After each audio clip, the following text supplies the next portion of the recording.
Hey, it's Ross Payton with Role Playing Public Radio. This RPPR actual play, Savage World, Savage Riffs, Woo! Symphony of the End, Session 21. Holy shit. Yep, We're legal now. No, We can drink. Okay, yeah, all right, yeah, definitely. That's it. That's all that means. That phrase just means alcohol consumption. Anyways, we have three members of the Muse Squad here tonight. Tom playing Steve, Chris playing Cranberry Bog Hexer, and David playing as 44. Yay! Yay! So, yeah, in the last session, things happened, and it was definitely just a little while ago. Don't worry about it, yeah. Hey, remember we did the thing? We did the thing, yeah. That was a pretty good thing. It was a pretty good thing. So I could look into my notes of the previous episode, but Why why would would we I do- why would we do do that? Yeah. That was then. Pretty sure That that was we it. went into the desert and grabbed a whole bunch of... Oh, yeah, the punk muse. That's right, yeah. Because California is unmarked, and I should have just figured that out earlier, so I could have filled up California with my kind of weirdness instead of the pre-existing weirdness of riffs. So, Well, so you, a mandroid, a ninja, and a time traveler come into a bar now. Man, I was gonna take you on that. Oh, man. Oh, there's a movie called The Eliminators that has those characters in it. we know. Yeah. We are well familiar with that. We I play read the actual, game. Yeah, Palladium Riffs using that as the movie as a scenario. Anyway, I was just reminded of that recently. Anyway, so yeah, you're all back in Castle Refuge, just kind of chilling. So let's just start out simple with some vignettes. So, we'll start with Cranberry. You and Stetson have reconciled. You've rescued him from hell. So you've actually completed your whole character arc. You're just kind of waiting for the end, waiting for the symphony to start. So, yeah. Gee, I don't know. You make it sound like I retired at 80. Look, buy the ticket. No, you're like, these people have major struggles that they have to deal with. You're like, I got through my major struggle, and now I'm a better person for it. Took my struggle by the gooch. Yeah. Shook it. So right now you're just buy the ticket, take the ride. Yeah. So, yeah, what does Cranberry do in his off time? Do you want to just hang out with the other members of the Muse Squad? Do you want to see what Stetson wants to do? Let me see here. We go to the Shoji Tabuchi Memorial Theater. Previously established. Open air amphitheater. Yeah. Yeah, I got bombed. It's now an open air theater, yeah. And we sit in the pristine ruins, enjoying the acrid Branson air, and we share childhood memories. Okay. Yeah, Stetson tells you about the time his father, another seagull, of course, told him, he realized that... Albatross. Albatross, yeah. Albatross told him of his, Stetson, we're different from the other albatrosses, he told me. He's like, we can talk. We actually understand language, which is what the humans and the other creatures do. They don't realize we can understand that. And most animals can't talk and wouldn't even have the idea of and so I was like, very young. I was like 6 months old, which is like about childhood for you. I don't know what the ratio is. It's like, I don't know, 6 years, something. I haven't figured out human development cycles that well. Anyways, it was a lot for me to take on. And my father said, well, this will help you because you can read language and figure out what's good food and what's bad food if you have to scavenge like a seagull. Hopefully you don't. Hopefully you can just get fish and you can listen to humans and figure out what's going to be dangerous and what's not.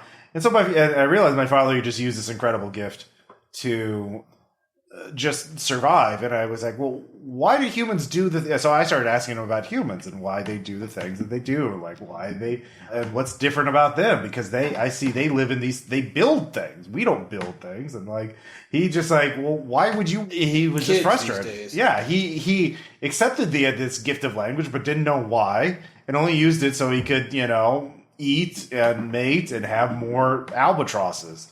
And I wasn't satisfied with that. And so that's why I set out and started trying to learn magic. And that eventually put me on a path to meet you. Yes. Straight on the head-on collision course with fate. Yeah. I had no idea about that part of your aspect. I appreciate you sharing it with me, Stetson. Well, I mean, yeah. Okay, now it's time for me to share something with you. Sure. So...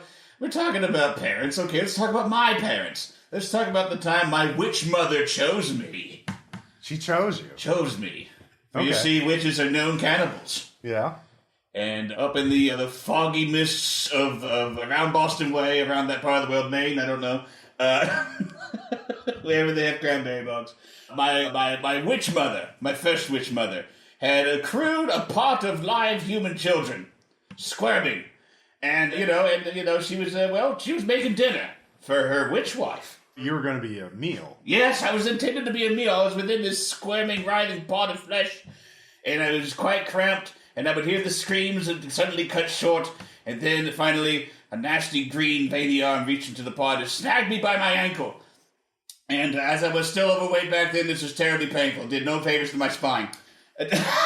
Yeah, I have to say your posture's always been pretty bad. So You could stand up straighter. I was lashing around, failing both arms. I heard my witch mother cackling. Oh, she thought it was so much fun watching me struggle. But she did not anticipate that I would, hoist myself up and bite her damn forearm really hard. I took a chunk out of it. Wow. And I understood the moment right there with the blood in my mouth why a person would choose to be a cannibal. But I chose not to be a cannibal. Largely because I didn't really have I didn't have the cognitive load to do so. Anyways, she chose not to eat me because I foiled her in that moment in the kitchen. And she decided that with my attitude and piss and vinegar, that I would make an adequate pupil for her and her witch wife. And that's how I got started on this. And as I move a shock of white hair back, and I show a small red mark on my forehead, and it's a thumb. And I say, this is the mark of her thumb she pushed into her head to put the force within me. The Force? Not the Star Wars force. I don't know what Star Wars is. Yeah, me neither. Anyway, to imbue me with her witchy powers. Oh, wow.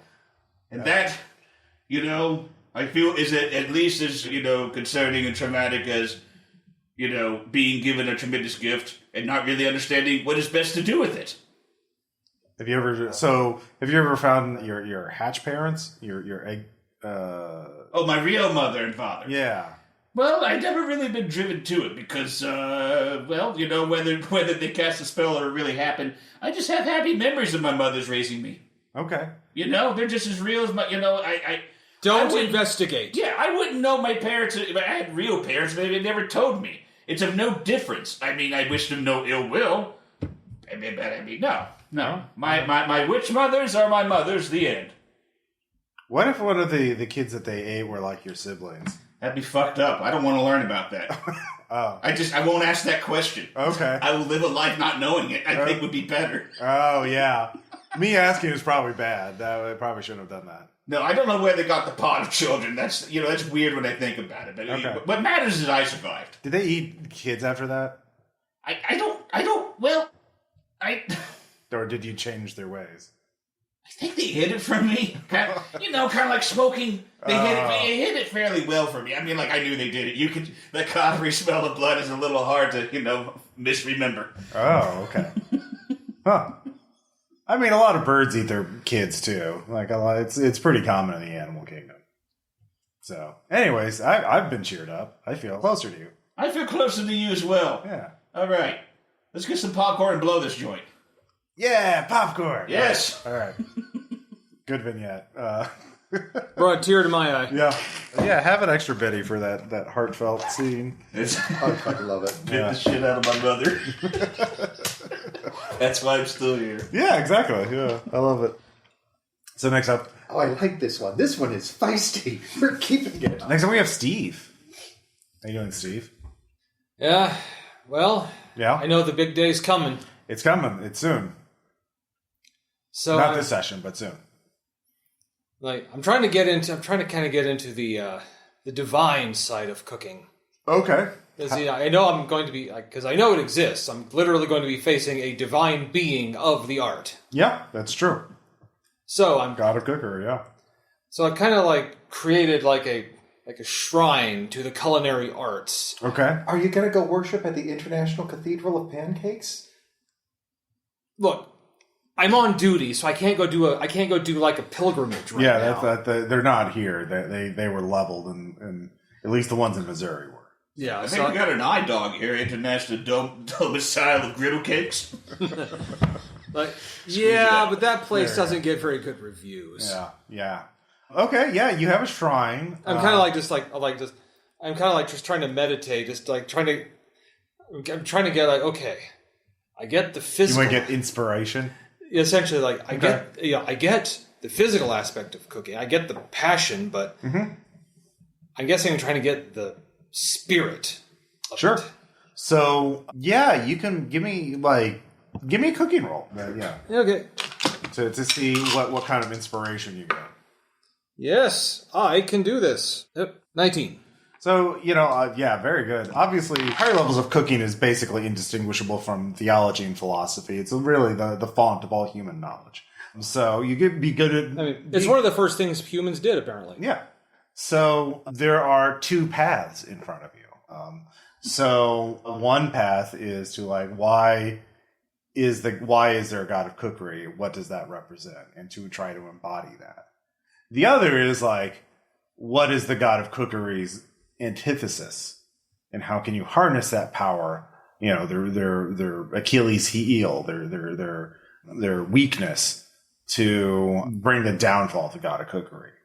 So, which path sounds more enticing? Well, I happen to be contemplating this with 44 nearby because apparently he's vibrating right now. Okay, so yeah, I'm just going to 44. You have a thought? Well, yeah. Have you done much studies in anthropology? You do realize that it's a triumvirate, right? The first three things that every single human civilization throughout the history of human civilizations have ever discovered. Kill their neighbors? Well, that's one of them, yeah. So the three first things that people discover are how to ferment grain to make it into beer, how to fry bread to make it into fried bread, and how to make a sword. So those are your first three gods. The god of cookery, the god of the sword, and the god of beer. If you want to beat the god of cookery, you just need to find one of the other two. You could become the new god of beer. Yeah. Well, that's the second path. The other path is to sort of assess what is the god of cookery and to see if you can surpass him in some way. So yeah, fight him or understand him. Yeah, and basically surpass him through comprehension. Transcend the god of cookery. Beat him in a foot race. Learn everything that you can about the spear, or the sword, or... I already do. Beer. I kill people with pointy things. Well, you kill people with guns. And pointy things. I'm good at both. Drink the beer. I do. Drink the beer until you transcend the idea of sobriety and just become pure alcohol. That's a problem. That's what... you'll sober up afterwards, but if you want to gain true understanding, the way that you do it is you drink your weight in beer. That sounds delightful. But I think I'm going to try to understand him. All right, I'll get you a sword instead. I think he knows what a hangover feels like. Killjoy. I've never been hungover before because You've also not been a giant lizard man before. You can roleplay things you've not personally experienced. Yes, I know. Okay, but I'm saying I'm saying Steve, as Steve saying, yes, I've drank a lot. We can do that. Mm-hmm. I think I got drunk once, and that was on my coming of age day. Grandmother insisted that no one must be sober for that. You only turned 2 once. It was quite the party. Yeah. So yeah, so you want to understand cooking, a divine level. Okay. So so meditation's sort of the way to do that, but you need to, and so with a 19, you're beginning to understand that cooking is the hearth, it is community, it is connection with others. So, my friends here. Yeah. So when I realized that, I also tightly hug him. So you realize you can sort of transcend it. It's about bringing all together around the fire, for the meal. That you break bread with others. That is the purpose of cooking. So what you need to do something to sort of enlighten this. And you've already done with your friends and family. You realize the first thing you would have to do is to use food to turn an enemy into a friend. Brownies? No. Oh, no. Am I going to have to invite the King in Yellow for a meal? I can think of no other... You fucking do now! It's kind of like, fuck. I can't think of anyone in the multiverse that I dislike more from the constant be a small child and wherever the hell he's from. That Carcosa! Yes, that place. I am not going to look over there. Oh, why not? He's a very delightful child. You just give him a lollipop. Where did you get that? That's not important right now. You don't know where you got that, do you? He has a tattoo. That makes sense if you had a lollipop tattoo. It was just a summon candy. Feed from my body. Yeah, so you... I actually have a fanny pack, but... So I am going to look over And it. a sweet tooth. Yeah. Is it? Is that... Yeah, it's a creepy-ass, like, Victorian-dressed child with a little hoop and stick. Like, how are you? Hello! Hello? Yes! You can be reborn in Carcosa full life! Yeah, no, that's not happening. But if you're not doing anything, maybe in a few days? Oh, yes! I was thinking maybe we could enjoy a totally not romantic dinner. Of course! Delightful. Okay, well, yes, I think that would be... I don't know anything about where you're from, so I don't know what your taste I would can be. teach you. I have so many books and things to show you. Here, Sure. read this play. Yeah, I'm not into theater. It'll teach you all you need to... Not Rent again, damn it. I don't know, my grandmother tried that with Stomp one time. I just don't know. But, yeah, Do you know how long we've been here? It's been 500. So, yeah, let's exchange some cultural things, and maybe I can get an idea of what to prepare. Mm-hmm. Okay, yeah. Little child. So there's a copy of The King in Yellow, the play. Mm-hmm. So, yeah, to know your enemy. So, yeah, you with your great cooking roll, you realize if you want to make an enemy into a friend, you have to make a meal that would, make... You basically have to ratatouille, right? You have to create a meal so transcendental that he realizes the king realizes that he shouldn't try to corrupt your soul and trap you in that nightmare realm of Carcosa. So voluntarily, not tricking, not mind controlling him or compelling him, anything like that. Just shoot the sheer power of cuisine. You can undo the corruption of Carcosa. So, yeah, but you have to know thy enemy, right? So you have to read the fucking thing.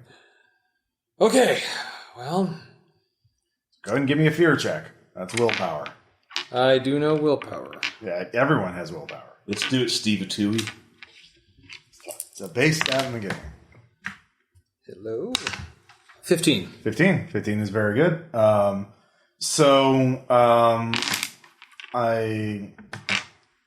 You realize that The King in Yellow is a cosmic paradox.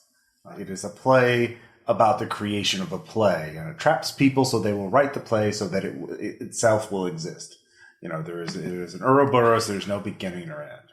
So you have to create a food that is the opposite of that, a food of finality, of beginnings or endings, something that has a definitive mark and something that will make it realize that this farcical paradox is just a game, that it clearly did not exist at some point, and so it had a beginning at least.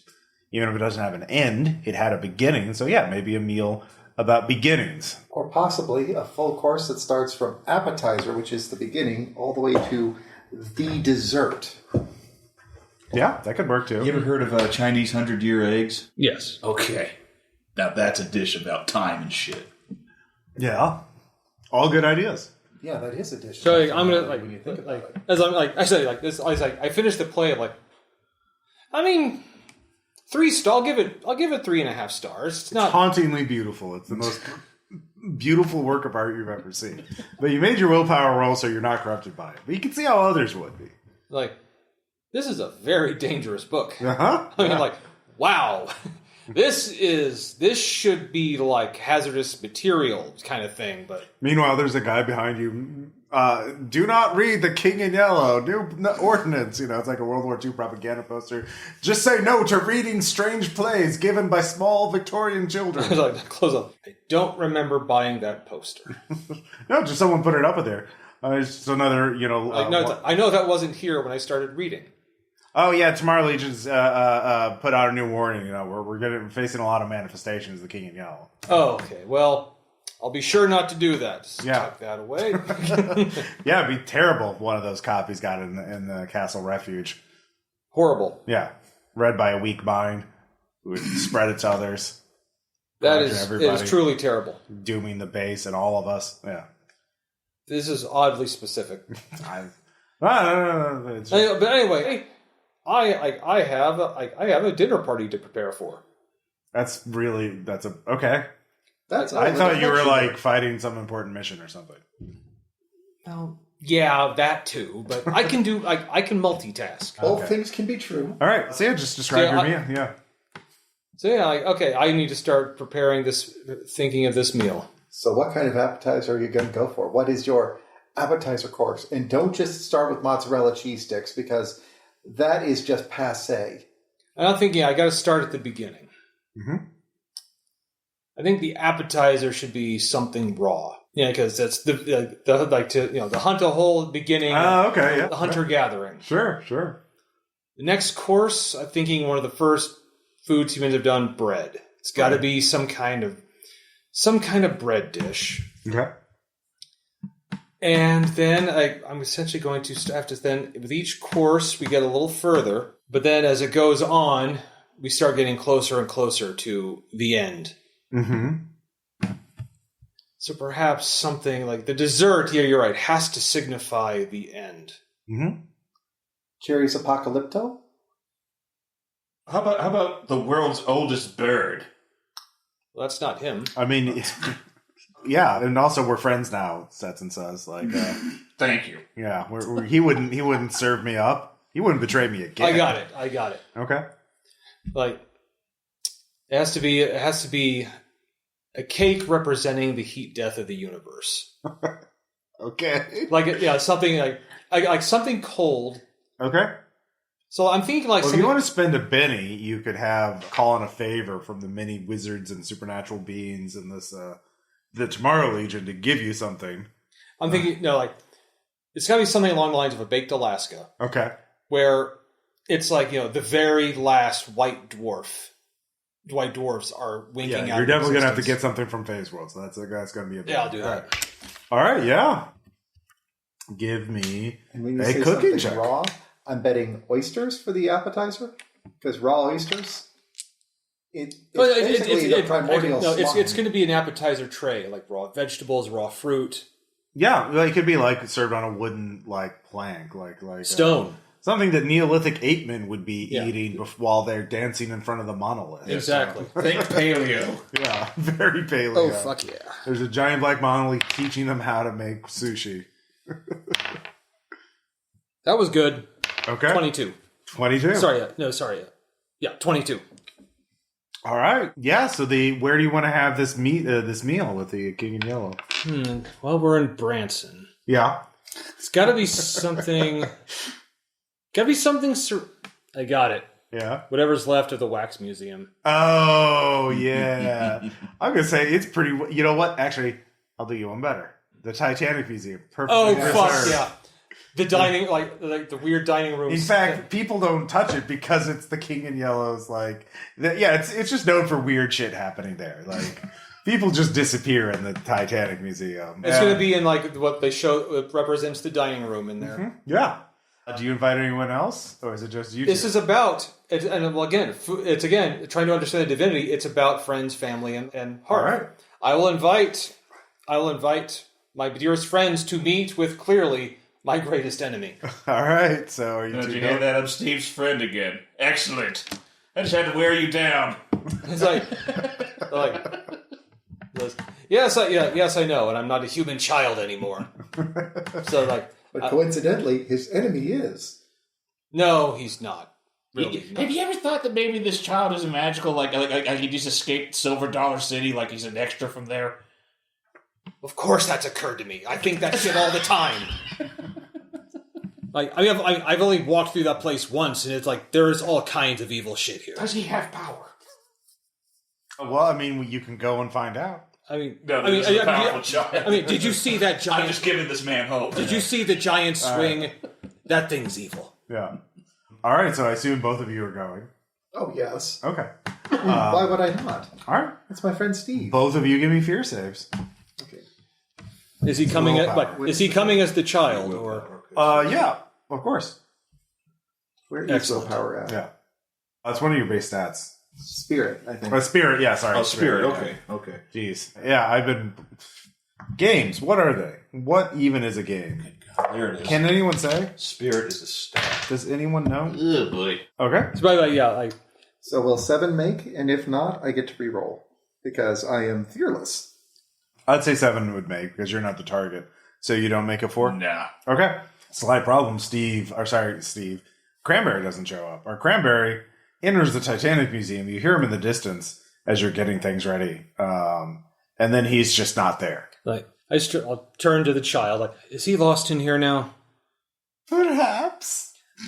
Well, I have a place set for him. Could you pull him back in here? Roll persuade. Okay, I'm not very good at that. Okay. But there's always room for Jello. Yeah. You also get a D6. You always get a D6. Oh, yeah. 4. Okay. So, meanwhile, Cranberry, you turn a corner in the Titanic Museum and you're suddenly in foggy streets that look a bit like London, but like worse somehow, and everything's yellow tinted. Like Jack the Ripper kind of London, you know. Oh, Yeah. good. I've entered diarrhea town. Hello, governor. Yes, and there's just like a cackling madman in rags, like, aha, Yes, have you yes. seen the yellow sign? Have you seen the yellow sign? Oh, yes, of course, yes. Here I am, an old Yarnum. In this city goes by many names. The Autumn is one of them. It was a pretty good game. I wish Sony let them make a sequel. So, There's strychnine in the candy. a monstrous figure in the shadows whispers out at you. Hey, you want out? Speak up. Come over here to the dark alley. No? But I can get you out of here, back to where you belong. Yeah, you could help me out here where I can see you better. I don't want to get cornered in an alley. Well, look, what I'm doing is not exactly legal. We're like, Yes, and it's not illegal to have brought me here either. Why Believe did me, you as do soon as that? I'm in possession of the police, we're going to have a conversation. look, I'm a smuggler, all right? What are you smuggling these days? Well, people and the things from the real world that the people in Carcosa like. I confer with my familiar. Stetson, come here, boy. Hey, I've been here the whole time. Yeah, I know, but it's... what make you of the alleyway promising man? I mean, we don't have much of an option, do we? I don't know, we only just got here. Well, I mean, I think we're in Carcosa. What does it smell like, Ross? Let's see. It smells like cinnamon. Oh, man. Yeah, that is unsettling. Dank cinnamon. Yeah. I don't want to go anywhere in the world that smells like cinnamon here. And we're not near Cinnabon. Yeah. Okay. Cautiously, Stetson and I approach this unseen man. All right. Well, he's like 10 feet tall, and he's like a werewolf hunched over in an oversized trench coat. But like, a fucked up, monstrous, bloodborne werewolf. Okay. But he's like, yeah, I can get you back. It'll cost you something, though. Oh boy, I wonder if it should be precious. So he indicates that one thing you have. So yeah, if you spend a penny, you'll have the one thing that he wants, and you can specify what it is, but you have to hand it over. So some little knick-knack or magical trinket you're carrying. So yeah, for the cost of 1 penny, you can get out, or you'll have to deal with some bullshit. Here's this expired Subway coupon. Now foist me from it. Yes, Val, yes. Eat fresh. Oh, look, it's for a $5 footlong. They haven't had those in 300 years. Time travelers love these. The temporal raiders, the temporal wizards, they love it. They love Subway. Though they're not 12, they're not a foot long. Yeah. So you find yourself back in the Titanic Museum, just stumbling through the fog. It no longer smells like cinnamon. So yeah. Cranberry, how'd it go? Oh, I just escaped P-Town. Yes, I I read about that. I had to surrender my precious and single expired Subway coupon that I know we all covet, but now it's gone. Hey. I appreciate you made that sacrifice for us. Had to be done. You are a good friend. Oh, but I was looking forward to that cold cut combo for Beyond Time and Space. It's gone now. You can't get it. I have a recipe for that, Yeah. So, yeah, you all sit down to eat. The three of you and the King in Yellow. And... each course has it's like the menu. Each course has a name. So, as you eat, the child ages and becomes a young adult, then a full adult, and then by the end of the meal, he is an old man. And he looks at you with very sad eyes, and he says, I see. I will let you be. Thank you. As I serve him cake for dessert. And as he takes one bite of cake, he just disappears into the void. And you all feel the presence of the Carcosa just disappear, like a bad memory or a bad dream when you wake up. You avoided a Mr. Creosote situation. Very good. So, how did that affect you, 44? Well, he the left meal without even saying goodbye. That's kind of rude. I mean, it was tasty and all, but a goodbye is a vital piece out of all of this. I mean, you don't just leave. He dances to a different play, you might say. I don't care if he dances to a different play or just leaving without saying goodbye is rude. It's like, that's so the meal didn't affect 44 at all. It just, yeah. I mean, it was a really good meal. I've had Steve's cooking before. All right. The cake at the end was the big one. Yeah. I call it dying light. Yeah. You can see the effect of entropy on the cosmic entity as it cannot deal with the paradox that you have presented it. And there is a cherry mousse in there too. Yeah, it's delicious. Cranberry, how did the meal affect you? I was singularly pleased to be happy for my friend and watch him work in his element and to the utmost of his abilities, and to also confront a terrible unknown and emerge unscathed. I have generated 1 point of respect for him. Pretty good. A whole point? Like your eyes seem crazier than usual, though. Well, I went to a place that looked like diarrhea and smelled like cinnamon. Okay. Like, Stetson, how you doing? Chi-Town? I'm fine. I've been here the whole time, and it's pretty good. Your meal is delicious. Oh, thank you. I remembered back to being an egg, which... Wow. Yeah. How was that? It was... Tight? Amniotic. Reassuring, yet terrifying. It's like a prison you want, you would need to break out of, but the thought of cracking the egg... The ooze becoming me was weird. Yeah. I remember my egg, somehow. Yeah. Had cable television. It was great. Egg memories are important. They are. Yeah. So I'm sorry they can't experience that. They can't? Why not? They don't hatch from eggs. What? I know, it's... I don't study... Should I be studying human biology? You really shouldn't. Okay. Well, to be fair, Cranberry's childhood involved him being dangled out of a pot by a witch, and mine involved me fighting in a pit full of other children. So well, neither of those are exactly... We all have our crosses to bear. Mm-hmm. There's a reason I skipped the appetizer course entirely. Also, to egg memories. Yeah, egg memories. So, yeah. Yay! You've come closer to becoming the god of cookery. You're beginning to have a mythical... Give yourself a +1 in all cooking. Woo! Egg yourself on. Yeah. Not to scale. And so for your video, 44, you're all just hanging out after dinner. In fact, right now. And all of you just feel this intense magical force wrap around you like a giant hand. And you're yoinked out of existence and teleported somewhere else. So, out of the servants of your master, 44, describe the helpful one? Who's the most helpful? The busybody who keeps the household running and all that. Oh, that would be the sister from... Remember the Atlantis episode with all of the heads? It's a sister with all the heads. You remember the name? I don't remember the name or the number. Okay. But I also would say that 92 is probably right up there with being helpful. Okay, so 92. What does 92 look like? Well, 92 is a Bioborg. Bioborg, huh? So I don't know exactly how she started out, but I know that she has been reshaped multiple times by being dropped into one of those Splugorthian pods over and over again. And just physically reshaped into like a hulking Guyver-esque Zonoid. biomechanical monstrosity. But with a pleasant, cheery Valley Girl-like outlook. Hi! Thanks for coming, guys. Hi 44. 92. We have some big news, and I really need some help, and so I brought your friends too, because you two look like helpers. Yes. Like, we love to help. Yeah. The Masters, I got some good news and some bad news. Okay. Well, custom dictates that you give the bad news first. Okay, who's the servant most likely... Actually, one of you two will describe this servant. Give a number, and this is the servant that's...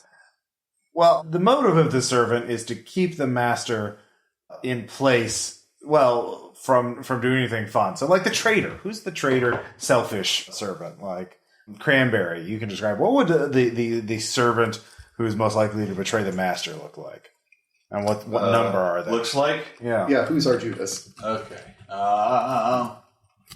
Can be any kind of wacky thing. Any kind of wacky thing. Let's see here. Okay, so I pick the number? Yeah, you pick a number. Okay. The betrayer is known as number 12. Okay. That freaking guy. Mm-hmm. And let's see here. What is a good betrayer? Cyborg? Cyborg. Because they have no heart? Yes. I'm Regular I'm mechanical. letting 44 whisper into my character's ear. Cyborg. Let's see here. That is completely convinced of his own humanity, but yet, obviously isn't full of, nasty robot shit. Yeah. Let's see here. Still has his heart. He keeps it in a jar. In a box packed with salt. 12 cyborg is enough. So 92 says, well, 12 has betrayed all of us, but the others don't really see it my way so much. Some of them do, some of them don't. So the master's finally, so let's see here. I'll come up with one. So the focused one, I'll say, is number 39. And 39 looks like a big old floating eyeball. Which definitely tracks for focused. Yep. So anyways, 39 found a pyramid. A suitable pyramid for the master. Does that mean what I think it means? Yes, well, that's the problem. It's in a pocket universe, it's hard to access, and now 12 has sort of made it impossible for the master to use this pyramid. That's why I need your help. So the master can finally, if we work together, we can get the master access to the pyramid so he can, do the thing. Yeah. So, but not everybody is agreeing with me on this. I'm sorry, the thing? What's the thing? Don't worry about it. Okay, well, I mean, if it's not important, that's fine. Don't worry about it. It's important, but it's hard to talk about. It's very hard. Okay. So, Master's been focused on earning money to keep the household running for the search for the pyramid. He's been doing consulting for the Splugorth, doing giga paperwork, because he's the only one who's really qualified for giga paperwork, in the macro universes. And so it's been up to us. But 39 found the pyramid, but now 12 is sort of the residents of this pocket universe are now all riled up and defending the pyramid, even though they've been at war with each other. So I brought you out here. We're outside Fargo, which is some hellhole bad place controlled by the Coalition. Yeah, the door to the pocket universe is in the basement of an office building in a factory complex owned by the Coalition. So you have to sneak in there, find out what 12... I mean, I've been able to go in myself, because I'm not very stealthy. That tracks. I could teach you. Well, we don't have time, In the future, if you're interested. Okay, yeah, maybe. But we, so there's a couple other servers in there. I don't know what they're doing, So, Steve, when you're ready, you can come up with the lazy one. A number and a description of what the lazy one is. You don't have to do it right now. And I've kind of got it in my head. Okay. So, okay, if you have it in your head, what is it? Number 19. Number 19. Basically, I'm thinking kind of like the Hecaton series. many arms, Yeah, okay. multiple heads. Okay, 100-arm guy. All right, he's the lazy one. And He's got 100 arms, but he doesn't want to lift a finger. yeah, and you can do the last one, the mean one. 13 has never really liked any of us. Okay, what's 13? I know that 13 is a berserker of some kind. Okay. Just loses their shit at the drop of a hat and will throw the hat down themselves and then just turns into just a giant rage monster of some sort. A rabbit. All right, Rage Hulk guy.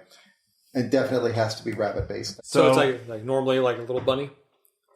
So yeah, it would be really helpful. And if you do that, I've been setting aside some savings that we could donate to the Tomorrow Legion because that's a charitable cause. And that would really, help you all out with your little war. Yeah, whatever. It's a symphony, technically. Okay, yeah, that thing. So I know you've been busy, but like we finally found the pyramid. Yay! We just have to get it for the masters to do the thing. And I'll explain the situation as well as I can on the way. Okay. So we need to get to Fargo. Well, you're on the outskirts of Fargo, and number 92 shows you, in fact, you're in sight of the factory complex. It's a big, sprawling factory complex. In fact, you can see there's a big sign, the Fargo Coalition Death's Head Transport Factory. Now rebuilding the Richard Nixon 2. So, yeah, they're... Why don't I just look at this and just feel like an instinctual revulsion? Yeah, they're rebuilding. Not even at the Coalition. They're funny, but... Yeah. That. Yeah, well, they're rebuilding the thing you blew up. So she tells you there's the place where they do the admin paperwork to keep this place running in the basement. Nobody, pre-Rifts buildings. No one really looked in the basement. There's a secret portal. She thinks that office building was actually a front for some secret agency before the Rifts. She's not really sure about the details. But anyways, there's a portal there to the Pocket Universe. And in there's the pyramid, according to the few communications she's gotten from the other servants. And if you can figure out what's going on there, get access to control the pyramid, then you can get the master can do the thing. So, but yeah, first you have to get in the admin building. So yeah, she's like, I can get stuff from Atlantis, like one or two things if you need something, like an invisibility potion or like one of those little hologram projectors to make him look like kind of big to be a human. Yeah. Yeah. We could make him look like a dog boy, maybe? I have the shrink spell. Just make me shrink. Oh, yeah. Well, most dog boys are not, 10 feet tall. Well, the problem is your shrink spell won't last long enough to get through all the checkpoints. So Alas. You have this. There are 3 checkpoints, and you can use it.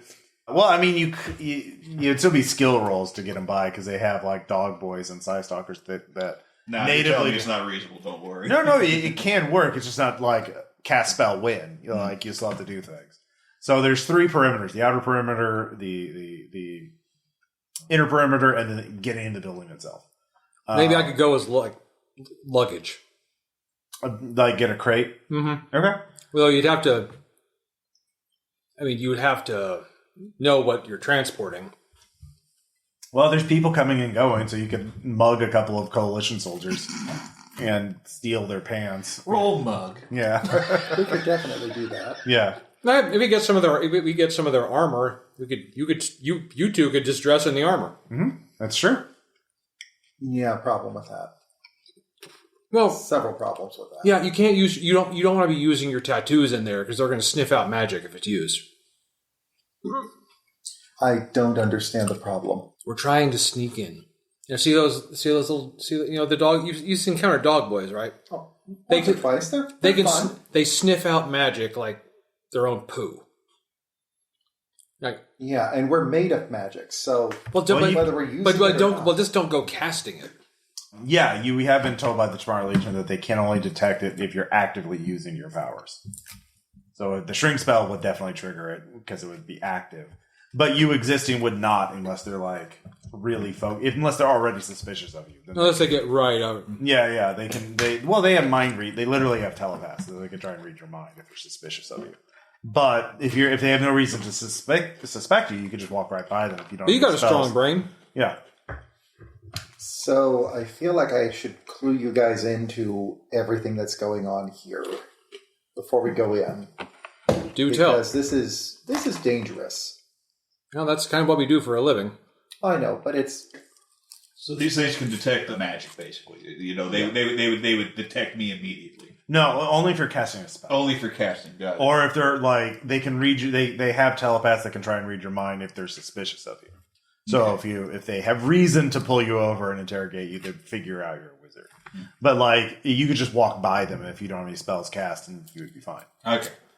So it's not, so there's risk, but it's not like certain that they can just automatically detect. Because there's like wizards operating the coalition all the time. You got a suit of coalition armor, like no one would see your tattoos at all. Yeah. It'd be kind of funny if you got like an officer's uniform. He'd just be some old crazy officer. Yeah. No one would mess with me. Be great. That's like, I'm a bird, and I just fly overhead. Yeah. So they wouldn't detect me. In fact, I could scout ahead. Like, unless there's like some particularly dumb dog boy, there's this, bird! Well, actually, I'm more afraid if they have a bird watcher, because then he'd recognize that I'm an albatross, and we're far inland here. This is true. Yeah. Still, take a look for me. Okay. So he flies overhead. Okay, and he reports to me with what news? Yeah, there's actually several different checkpoints we can go to. One's only crewed by humans. There's no dog boys or psi stalkers, but they like seem to have like a computerized thing to scan people's IDs. The main gate has psi stalkers and dog boys and humans, but they just wave people through. It gets the most traffic, so they just kind of look and go. And then there's a third one that no one was at. I think you have to be buzzed in. So okay. I relay all this information. Oh, there's also a couple places in the fences and stuff like that where it looks like you could sneak through, but like, I'm not sneaking in. Okay. Just because I'm me. Yeah. Okay, so... Oh, and back there I saw a bunch of like car parks and truck parks for like unloading and loading trucks, so we could like hijack a truck probably and go in. But do any of you know how to drive? Drive through the walls. Well, I mean, just like go back inside and say, "Oh, we forgot some cargo." And like, okay. You said you were putting him in a crate, right? Yeah, that'd be a good way to smuggle me in. But do any of you guys know how to drive? No. 92 is like, I have a psychic power that would temporarily teach you how to drive a truck. Okay. It only hurts a little. Okay. It's only a mild migraine. Okay. Yeah, I will take that pain when it comes. So first off, we need to hijack a truck, steal a couple of uniforms, assume a couple of identities, and hide Steve in a totally nut box. Cool. We can smuggle all of our equipment in there too. Your magical shit. Okay. All right. First things first. Let's get them uniforms. Okay. So, all of you can give me, I think it's notice, right? Yeah. You're sort of in like this, like, kind of like a 92's made up a little, kind of like a duck blind, like a camouflage observation post right here. So I don't see anything. Okay. I've got a 4. 5. All right, so both of you see there are patrols, 3 soldiers. They're in light, full body armor, like masks, helmets and everything. And they're clearly, bored out of their mind, but there's 3 of them per patrol. So you would have to knock them all out or disable them all in your ambush before one of them could radio, because they have radios built in. There's also people like just clothing uniforms, like truckers and workers. And they're isolating stuff like that, but like, they're in civilian clothing that doesn't have anything to cover the face. So, yeah. But the people in armor are on patrol. So if you want armor, you'll have to get somebody on patrol. Or, you don't see any. There is a truck stop depot outside the security perimeter they can approach. There's a bunch of trucks and truckers, and, there's like restrooms and like fuel station and like, it's kind of like, think of a big gas station, but for the coalition military. So people just coming and going at all hours. Okay, so what are we thinking? Do we want to ambush the patrol, or do we want to rob the truckies? Well, you dress as civilian. That'd be easier to get civilian outfits, but then they're not going to have unfettered access to that place. Soldiers would. Do you think that we can take down 3 coalition where they radio in? 92 is like, well, if you do it outside the perimeter, I can help, because I'm not sneaking in there, but I set up this observation post. I can help you ambush. I have a disguise spell. How about I temporarily disguise myself as a fellow coalition soldier, get their attention, and then you 2 knock them out? 3.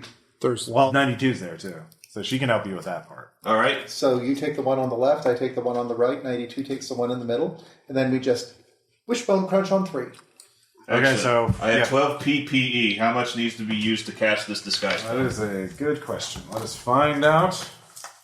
Only 21 sessions in the game. Let's see. Disguise 2. I'll be rolling spellcasting. Yes. Sorry if this works. I'm still just imagining like, hello, fellow army 7. people. All right. Yeah, you. What are you disguising yourself as? A fellow coalition soldier. I just, visual acuity. Yeah. Do you have battle? Hey, like the ability The battle? No. skill, yeah. No. You have battle. You can advise them on what rank. So like you know enough about coalition ranks and uniforms. What rank do you want to appear as? Oh, the same as them. Okay, so like Yeah. a corporal. Yeah. Okay. So all right, so yeah, you step out of the bushes. The other 3 of them are positioned behind. What do you say to them to stop them? And What the hell are you doing here? we're on patrol. You can't. No, this is the 5th time this week they doubled up on this fucking route. God damn, command! Where's the rest of your patrol? All right, roll. Yeah. Where's the rest of your patrol? Those 2 jackals went up to the frickin' can. I told them they had to stick with me. No one respects my authority. It's just it's so aggravating. All right, roll persuade with +2. Persuade's P, right? There it is. 1d6. The 7. +2, 9. 9. Yeah, that's very good. Yeah, they totally believe it. They're like, God, tell me about it. And then 3 monsters come out of the bushes to grab them. So yeah, make a melee attack. I definitely hit. So that is 15. Okay, yeah. 92 makes hers. 21. Okay, yeah. What are the... Yeah, you all disable them without making noise or damaging the armor. There are some... neck... There's neck trauma. Yeah, there's neck trauma. So yeah, you got 3 armor sets of armor. Like, guys, we're looting the bodies. Yes, we are. I've wanted to do this for forever. So have we disabled this man or killed him? That's up to you two. Like, You go. And Oh, he's going for it. Okay, I wasn't going to do it. well, they are coalition people. They're fascists. So it's okay. Oh, okay. it's perfectly okay to do this. Then with relish. Yeah. They are sort of Nazi motif kind of state. Yeah. A lot of skull motifs in the armor. I wish all my victims were Nazis. Yeah. Makes it a lot easier. Yeah. Actually, I felt nothing doing that. Yeah. So you kill the 3 guards, take their armor. So you 2 have sets of armor. And yeah, what's the next step? Get in the truck? Yeah. Next, we're just going to take that truck. We're going to put Steve in a knot crate, and we're just going to go in. Well, getting the truck is also a thing, because, you can wait for a trucker to go to the can and grab their truck, but they would report it in unless you do something with the trucker. Okay, I'm less inclined to kill civilians. Well, I mean, you don't want them reporting it. I know, but we can't. So I'm not thinking we kill him. Yeah. Oh, no, not at all. Before I get into uniform, I'm going to drop by the truckies and find a likely truck. Okay. Yeah, give me notice. Okay. That's a 10. So let's roll the right die. We got a 5. Okay. What kind of truck do you want? Mid-size, think like Ryder truck level. Sure. Yeah, you find one. Yeah, just a box truck. Yeah. It's got some nice sized crates in it. Yeah. Ooh, those are some lovely crates. Perfect. That's exactly what we're looking for. I'm going to go over to the driver and I'm going to go, hey, so dumb question. How much do you make to truck this into the coalition? Okay, yeah, roll persuade. +2 because you're in disguise. Let's see, persuade. The truck have started to move. Oh my god. What is Metal Gear? That's a 9. Okay. Yeah, you start talking to him. He believes you. He's distracted. Basically, I'm just asking a simple question. What is your day's pay, basically? Yeah, he puts you a figure, 120 credits a day or something like that. Hey, dude, I'll make a deal with you. Yeah. I will give you 500 credits to let us take over for you. We just need to drive this truck in, and I'll give you 500 to just take the day off. Wait, why? Well, I'm going to level with you. We just kind of want to get in. Are you the cigarette smugglers? Now, if I were a cigarette smuggler, would I be able to tell you outright that that's what we were? Okay, yeah. I mean, after all, that's a horrible thing, to smuggle cigarettes and contraband. into the middle of a coalition base like that. And so what do you want? we can't actually say... Just look, I'll take the money, but who should I go to hook up? In base. What is the name on the uniform of the guy that we just jacked? What's your intelligence attribute? D10. Yeah, roll that. Nick. 5. All right, yeah. It's Rico, yeah. Yeah, just talk to Corporal Rico. Oh, okay, yeah. You talk to Corporal Rico, you'll get the hookup. Okay. But here, 500 credits right now. All right. He takes it and he Just walks take away. your day off. Yeah. So the only problem is now getting you into the truck, Steve. Because again, it's a big truck depot. There's people all around. There's some security, and you're a big monster guy. I am. That is true. Yeah, that is true. Oh, you could use your... There's no Side Stalkers here, so you could use your Shriek spell to get him in the truck. Okay. I thought the idea of putting him in the crate was because he was so big. When it wears off, I'll be in the crate. Yeah, it only lasts for a few minutes. It won't get you through the front gate. And also the Side Stalkers detect the spell. You're far enough away from the gate right now that does that make sense to you? Sure, yeah. The spellcasting check, yeah. Like, Cranberry, you do this, you can carry me like a child to the crate. I'll carry something about you. Animosity. Oh, dear God, that didn't work at all. I sneezed while I was casting. How about a 6? 6 works. Yeah. How many PP is expended? I think it's... Probably 2 for everything. Yeah. Well, it's not all 2, but yeah, I think it's 2 for this one now. Okay. I cannot find it right now, but whatever. So you get on the crate. Yep. You give me a spirit check for the psychic truck driving thing. You need a 4 to not take a wound from your brain bleeding from getting all this condensed knowledge from 92 psychic abilities. Rubber spoon, rubber spoon, rubber spoon. And nanites. There's nanites involved. It's very Metal Gear. Oh, it's got to be. Yeah. Nanites. Microplastics. Oh, yeah, we're good. Okay. I got an 8. So Another 8. you drive in. You're very all right. 20. So you drive in through the main gates. I can drive our truck now. You're in the Death's Head Transport Factory complex, and you can see all around you just Coalition and big hangars where they're... Power armor and troops. Yep, they're making more vehicles and weapons for the Coalition. So, Cranberry, I kind of got a level with you. When I say that this is dangerous, I mean this is really, really fucking dangerous what we're doing now. So... You trying to psych me out? No, Why are you talking like this? Be confident. I just want you to know what we're risking here. We're sending Master home, is what we're doing. That's fine. We went to hell to get an albatross. This is Tuesday for me. Let's go. I almost went like from the crate, it's like, we had dinner with the king in yellow.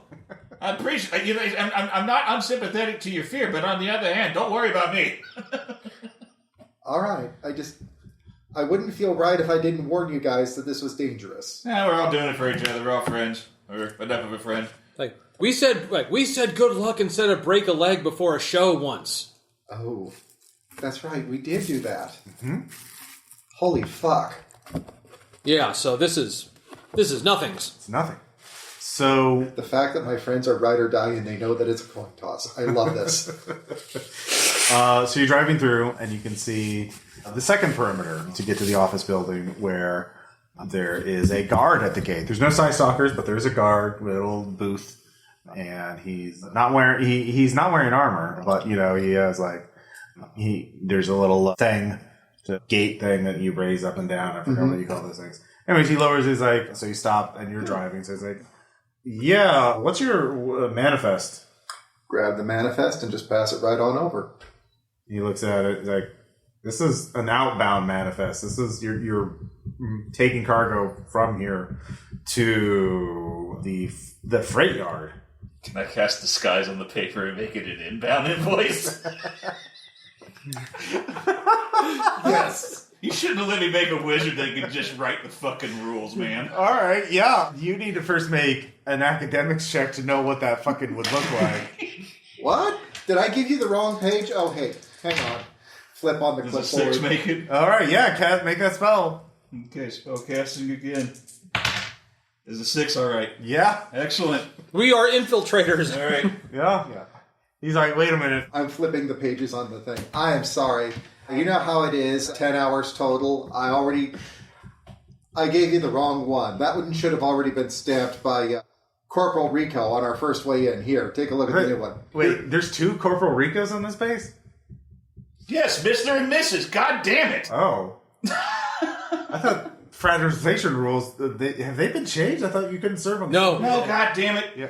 Mrs. Rico was a chief, and Mr. Rico was a petty officer. He's Rico. It says it right there on his name tag. Yeah, God, I'm speaking in the third person. The fuck does it matter to you? Listen to me. I don't know how many Ricos there are on this. I'm telling you, 2. There's 30 of married to us each total in the family. Oh. Okay? It's a very common name. Have you ever been in the burbs in Chi-Town? Do you know how many fucking Ricos there are? We're not all related. I'm not related to them. We don't get invited to Christmas dinner. We don't even get to go to Thanksgiving. You don't even have to roll for that. Yeah, he's very embarrassed. Hey. Yeah. I'm very proud of you, Ross. You didn't do I'm from the burbs. Yeah.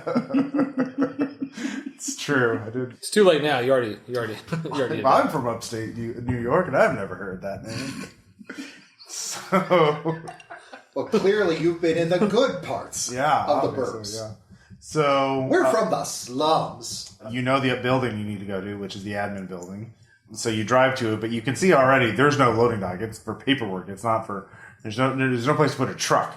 So and there it looks like there is. You can see that there is a side door that is no one's paying attention to, but there's a main door that people are walking in and out of, and there you can make notice checks to assess it. Otherwise, because you need to get in the basement. Okay, that's a 10 on the notice. Okay. That makes it a 17. Okay. So that you do see a third entrance, and that is a weak hole in the wall. So like a small hole that you could if you spend a little time to open it up, you could just shimmy into the basement. It's like a painted over window into the basement.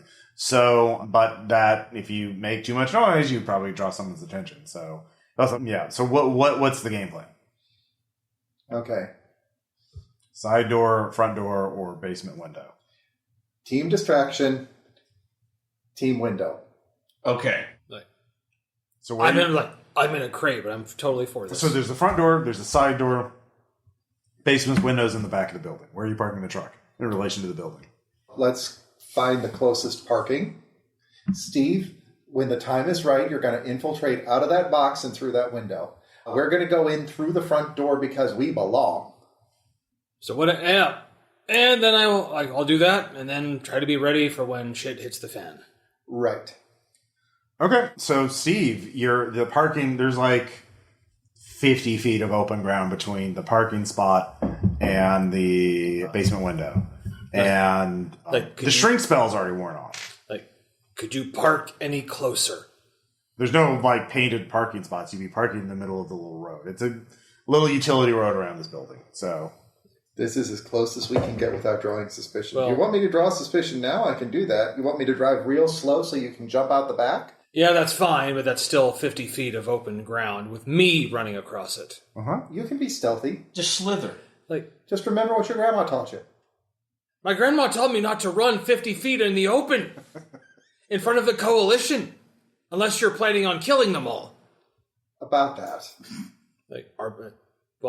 I'd rather we not have to do that because we're probably going to want to conserve our resources and not get beaten up before we get to the thing we're supposed to do. I'm just saying, don't expect them to survive the thing that's going to happen.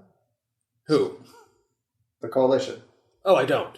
Okay. Steve, tell me. And I know it's true, but I just want to hear from your lips. Doesn't it feel good to go back to being an alligator and just going across all fours, running like hell at somebody, scaring the shit out of them? You don't have to stand up the run. Do a scary gator run crawl at him. I apologize. I don't know if you know this. I'm not an alligator. Yes, but you did it before. you look like an alligator. You choked me. That's Stetson. He says you look like an alligator. That's okay, Egg Brother. Okay. Okay. You have options, that's what I'm telling you. All right. I will try to do the greatest stealth has never existed. You can do this, Steve. We believe in you. Of course you do. Everyone does. Like, this is gonna suck so hard. Somehow you managed to find a ghillie suit that is just your size. All right. So what? Yeah. Metal Gear Solid. Before I can tell you what to roll, you got to tell me how you're doing this. Okay, so like, what's the foot traffic like right now? Non-existent. Like right now, you're like this is like manufacturing complex, but you're at the very far end of it, and this is the admin building. Like, and it's also late in the day. Like, there's like everything's happening away from you. This is an isolated area. Okay, is there a crate big enough to hold me? Is there like one of those hand trucks in the back of the truck? Sure, why not?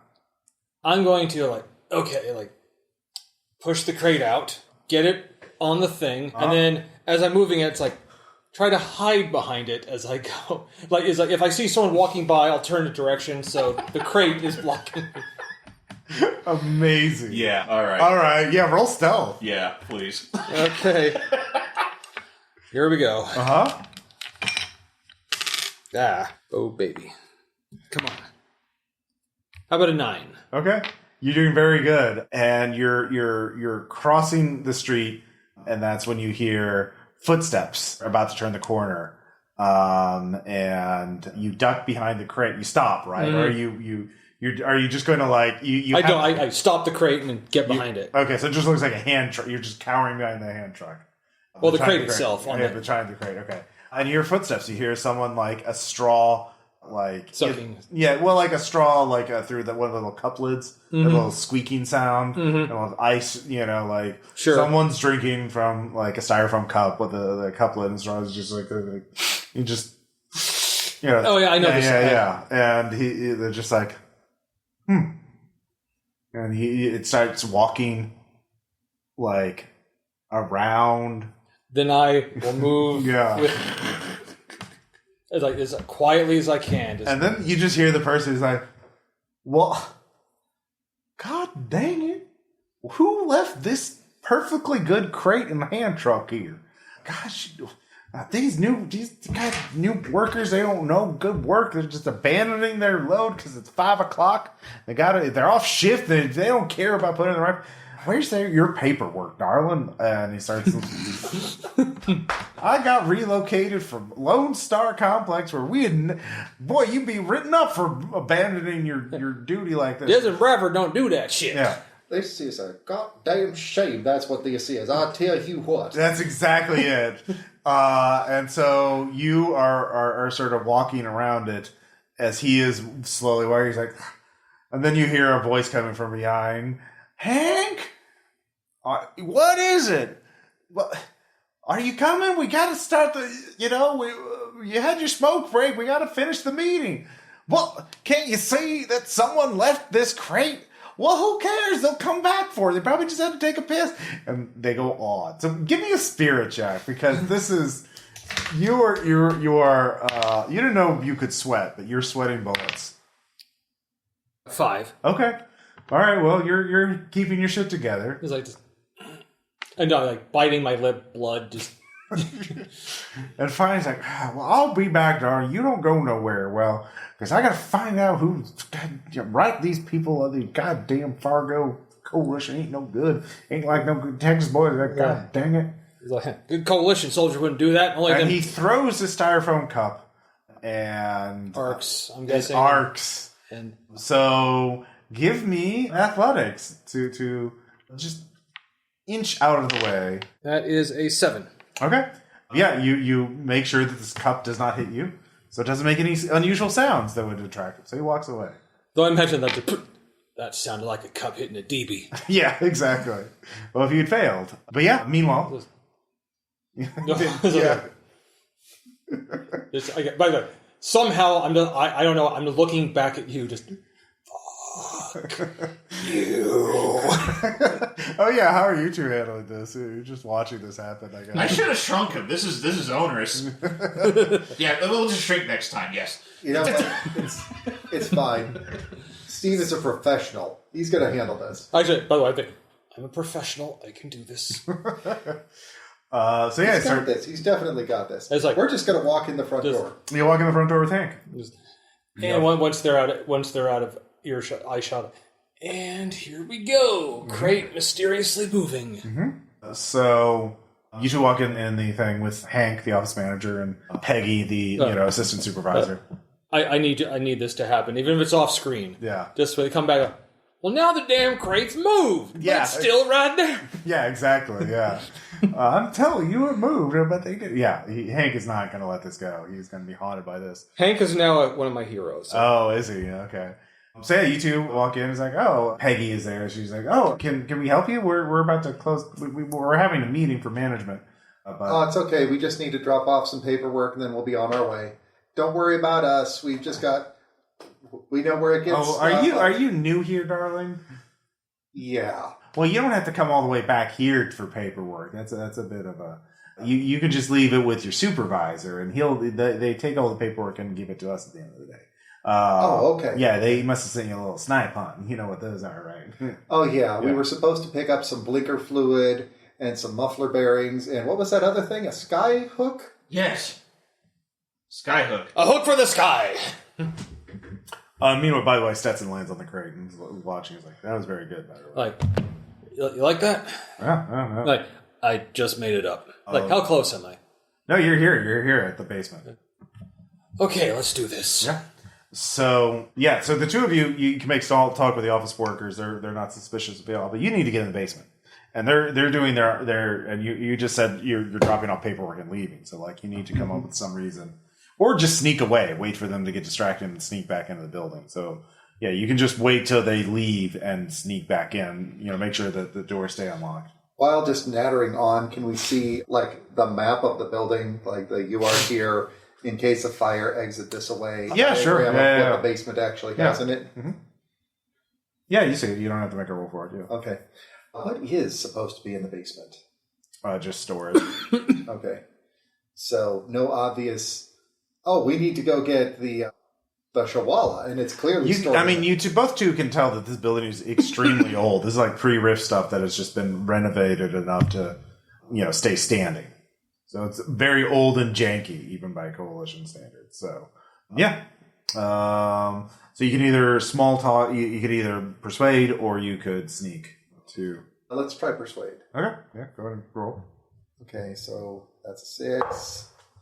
So 7 or 7, which is actually 9 in either case. Yeah. Well, actually, that's not going to apply because you're wearing a helmet. Right. Yeah. They can't see how pretty I am. They can't see how pretty that you are. So they. So what's your? They'll believe whatever you tell them. That seems reasonable. So what's your story? Well, the other thing, amongst some of the paperwork, Sergeant Vanko said that we needed to pick up some of the old files from the personnel, and he said that they're stored in the basement. He told us that we're going to be digging through there for at least an hour to find them. So we're just going to head down to the basement, see if we can find the files. We'll check them out with you when we get done. Should be right about the time you finish with your meeting. Okay. If we time it just right. Okay. She looks very sympathetic. Like, oh my God, what'd you do to piss him off? So, you know how he has that fondness for that, what do you call it, Yeah, I accidentally backed over it with the truck. Oh, okay. Well, so I crushed his lunch. Oh, no. He can't get mad because it's not an official lunch. Yeah. So I can't get a reprimand for it. But on the other hand, he can still make my life hell for at least a day until he gets his proper lunch again tomorrow, which I'm paying for. Okay. So she believes you. Go with God. And the two of you go down the basement. You meet up with Stetson and Steve as you rip open the basement window and shimmy your way in there. This basement is old as fuck. And it's filled with pre-rift filing cabinets and shit like that. So all of you need to roll notice to see. I mean, you don't 92 didn't tell you. She told you that there was a portal there. She didn't tell you where. Well, whatever it is, I'm not seeing it. Okay. I got a 4. Okay, you do see obvious drag marks along a long row of filing cabinets placed along the wall. Okay, we'll need someone strong and possibly handsome to handle this. Well, when you try and pull them out, you realize they're locked in place. There's a code to unlock the door. You looking at it, 44, you realize that the little button you would do to unlock the filing cabinet and pull it open, actually, of course, is actually just like a button. So you need to crack the code or use magic to figure it out somehow. So this is going to be a little bit tricky. We need somebody who's really, really good at figuring out paperwork, which would be Master.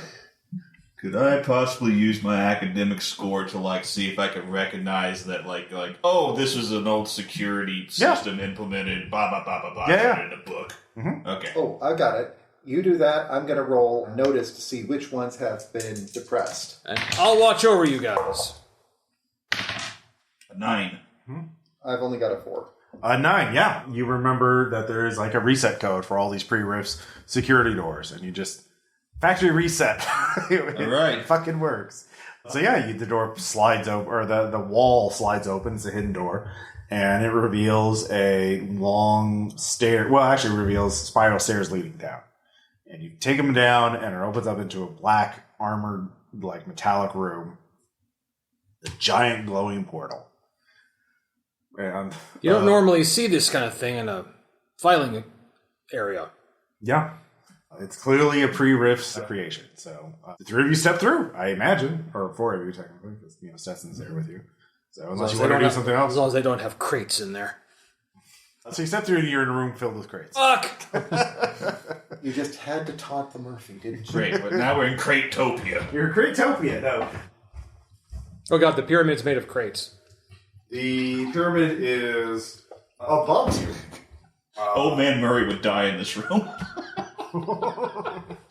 Hey, if you're ancient years old, you'll get that joke. Start to crate, classic.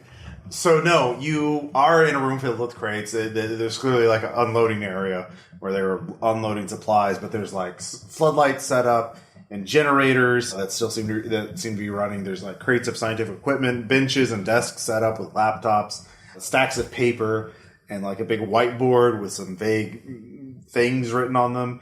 Yeah, you can investigate them, but you look around. Vague things. And you're on this little, rocky little island that's floating in the void. There's this cosmic void all around you. You can breathe normally. It's 65 degrees, a little cool. Not it's too Final Destination, no items. Well, you look across, you can see other rocky islands, but you also see these... There's 2 types of islands in the void, rocky and geometric. The geometric ones are perfectly seem to be made of concrete, and they're very brutalist in appearance, with big rectangles and triangles. But there is an up. You can see, you can't tell where the light's coming from. It seems to be coming from everywhere, but there is light in that there is a giant pyramid floating above you, no matter where you are. It's fixed in the sky like the sun, but it's a big pyramid, and it's looking down on you. It's pointing down towards you, and all of you can see. As you're sort of looking around here, you can see that there's several chains of island. You can tell one pretty quickly that the gravity is a little weaker here. You can jump higher and farther. But you can also see one of these chains of islands. You see some figures moving from island to island, seemingly toward your position. And then you see muzzle flashes. So, you can roll notice checks to try and figure out what the fuck's going on. That includes you, Steve. You're here now. So I've got a 9 on my notice. Okay. All right. 4. All right. If you succeed with a basic 4, you see a human wearing some kind of uniform. You don't recognize it, but something practical, for outdoor or military stuff, being chased by other people in similar uniforms, but they're dead. Well, undead, clearly, because they're still moving around.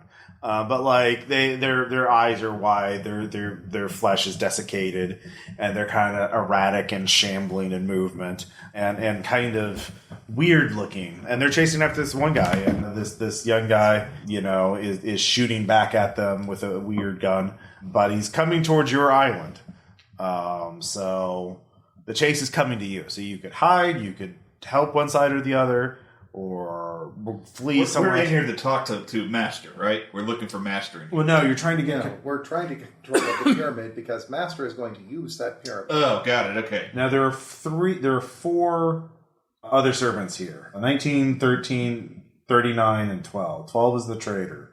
Any of those servants, any of the others, the 19, 13, or 39, would be able to give you the lay of the land, but you don't see them immediately. Or you could talk to, take sides on one of this conflict and get answers from the other, whoever you help.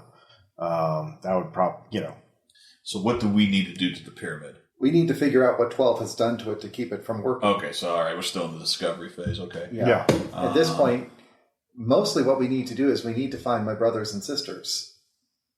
And they will help us. Okay, so how do you feel about this gaggle of ghouls running towards us?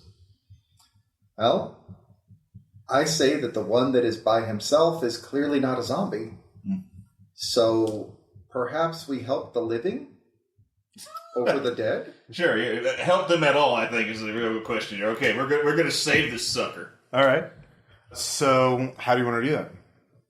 Do you want to take combat, right? Yeah, All right. You can just blast the things chasing him. So, Or if we delay them and separate them from him, we don't have to kill the dead. We just have to separate them. Like, So if we put this crate in the way like this, heft, toss. okay, yeah. All right, then. Roll athletics. You need it's pretty far out. You need 8. Okay. So I've got a 5. I also got a 5. All right, they're too far out for you to do that. They're getting closer, but like with a 5, they would basically be almost. They'd be very close. They'd be able to return fire at you. So yeah, Would it help if I was significantly stronger? I mean, target number 8 to affect the chase before they get within shooting range of you. Okay. So you can wait, or you can spend power points to get stronger. All right. How about we throw this next one together, you and me both? Fair enough. Okay. Will that give us a... I'll give you one person, Steve, a +2 to his roll. Okay, what's your athletics? D10. Okay. All right. On 3. 8, 9, 10, 11. All right, yeah, with an 11. You manage to throw a crate and knock one of the chasers back. But there's 2 of them, so there's one left. Of course, he sees you do this, the undead pursuer. You've knocked out one of the pursuers. One is behind. He is aware of you now. He's going to try and dodge. So if you want to, you can try one more crate thing before he'll be in range to shoot at you.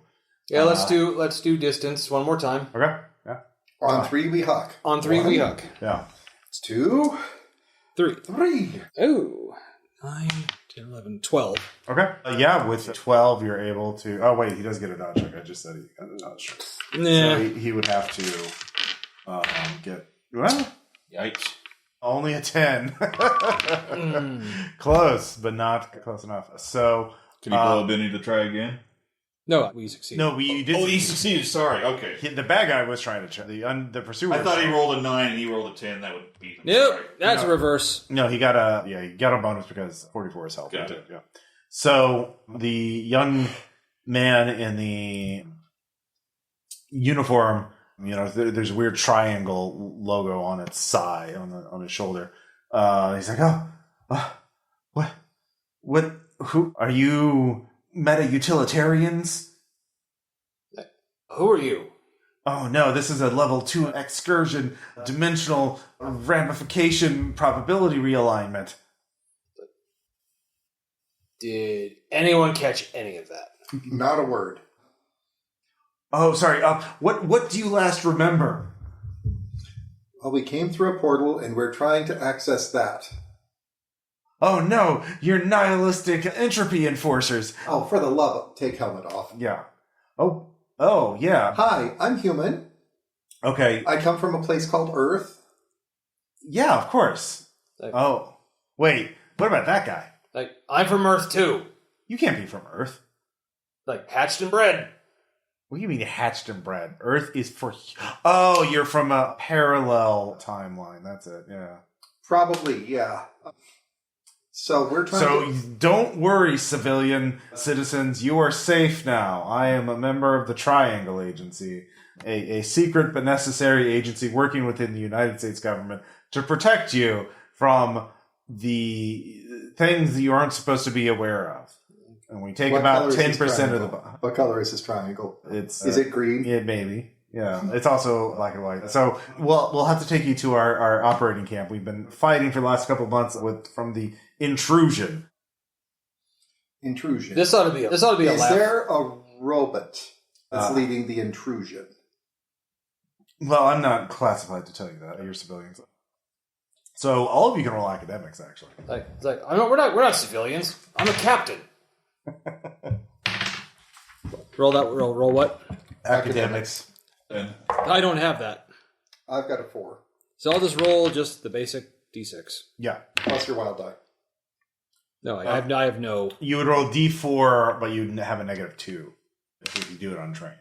That's the untrained. Okay, so you don't get it. You made your check, right? It was 10, yeah. Okay, 40. Okay. I made 4. Yeah. All right. So the two of you realize the way he's talking, he sounds almost his accent, the inflection on his words. This guy is talking like people in the pre-Rifts media you've seen. So yeah, he's either from an alternate universe or only a few months have passed between for him in terms of a subjective time. So he doesn't know about the rifts and, that an apocalypse wiped out a civilization. Yeah, maybe don't tell him that. Yeah. So he's like, come with me. I'll take you to someplace safe. And so he's trying to protect you because he clearly assumes that you're terrified civilians that don't know anything and need his help. And, so he's trying to be brave, but this guy is clearly this is his completely first out of mission. it. Completely out of his element. Well, he's had basic training. Donnie, you're out of your element. Yeah, something like that. So you can talk to him and ask him questions about what's going on. Well, do we want to go with him right now? I feel like the only way we're going to learn is if we get a bit of intel. So yeah, intel is probably a good idea. So let's go. Well, it's good to meet you. I'm Steve.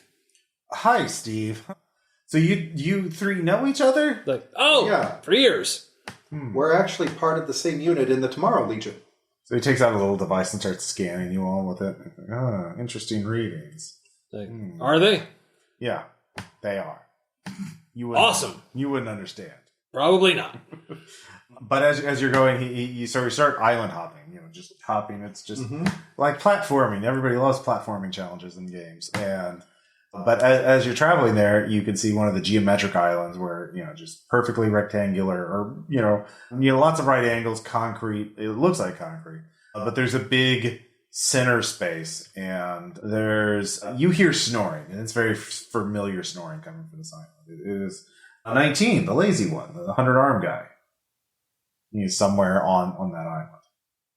You're not going to that, you're passing it. So you could make a mental note of that. Yeah. Okay. So, which I will point out to my team. I'm just going to say 19 in point. That's some epic snoring. Oh yeah, there's a very chaotic realignment entity there. It's very dangerous. Sure. Yeah, you could call him that. Immediately, just thinking he's only dangerous in Mario Kart. Yeah, he's only dangerous.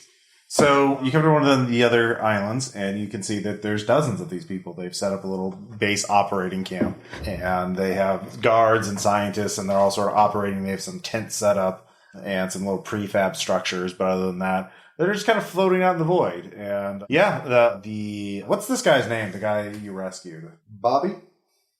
Timothy, I like it. All right, Timothy. Agent Timothy. Who is this? And they call him Tims. Yeah, Tim. Hey, Tims, what's going on? Is it spelled like the river in England? Thames? No, just Tims. Yeah. Too bad. So this guy, there's some civilians. I think there's something happened to them, or their atoms got realigned or something. Because this one, you can't tell me that's someone born on Earth, and this one he wasn't born; he was hatched. Has a seagull with him. It's like, no, I'm an albatross. It's like, see, did you hear that? Did you hear the bird talk? He's like, so yeah, well, they're all sort of unnerved by you. These people are dealing with the supernatural, but they're not used to dealing with people like you. That's sort of hey, Steve, how y'all doing? And so this red-haired woman approaches you. He's like, hi, I'm Jay. I'm the director of the Triangle Agency. Yeah. Hold hand out to her. Yeah. She shakes her head. It's like, I don't know exactly what's going on. You say you were from Earth? Yeah. Is there a disheveled man nearby called Albert Sleep? Yeah, there's it's like that. Hey, that's right, from Earth, third generation hatched. Yeah. Got glasses on. He's surprisingly ripped for being a weird, nerdy scientist. Yeah. Well, he doesn't skip leg day. Yeah, he doesn't get like that. So, yeah, David mentioned pyramids, and so my head went to a very original idea. So she tells you, yeah, well, if you're already here, I guess, yeah, the Triangle Agency protects the United States and the world from supernatural threats and keeps them secret because the people can't handle the truth. Oh, I'm sorry, but... So we're going to have to either...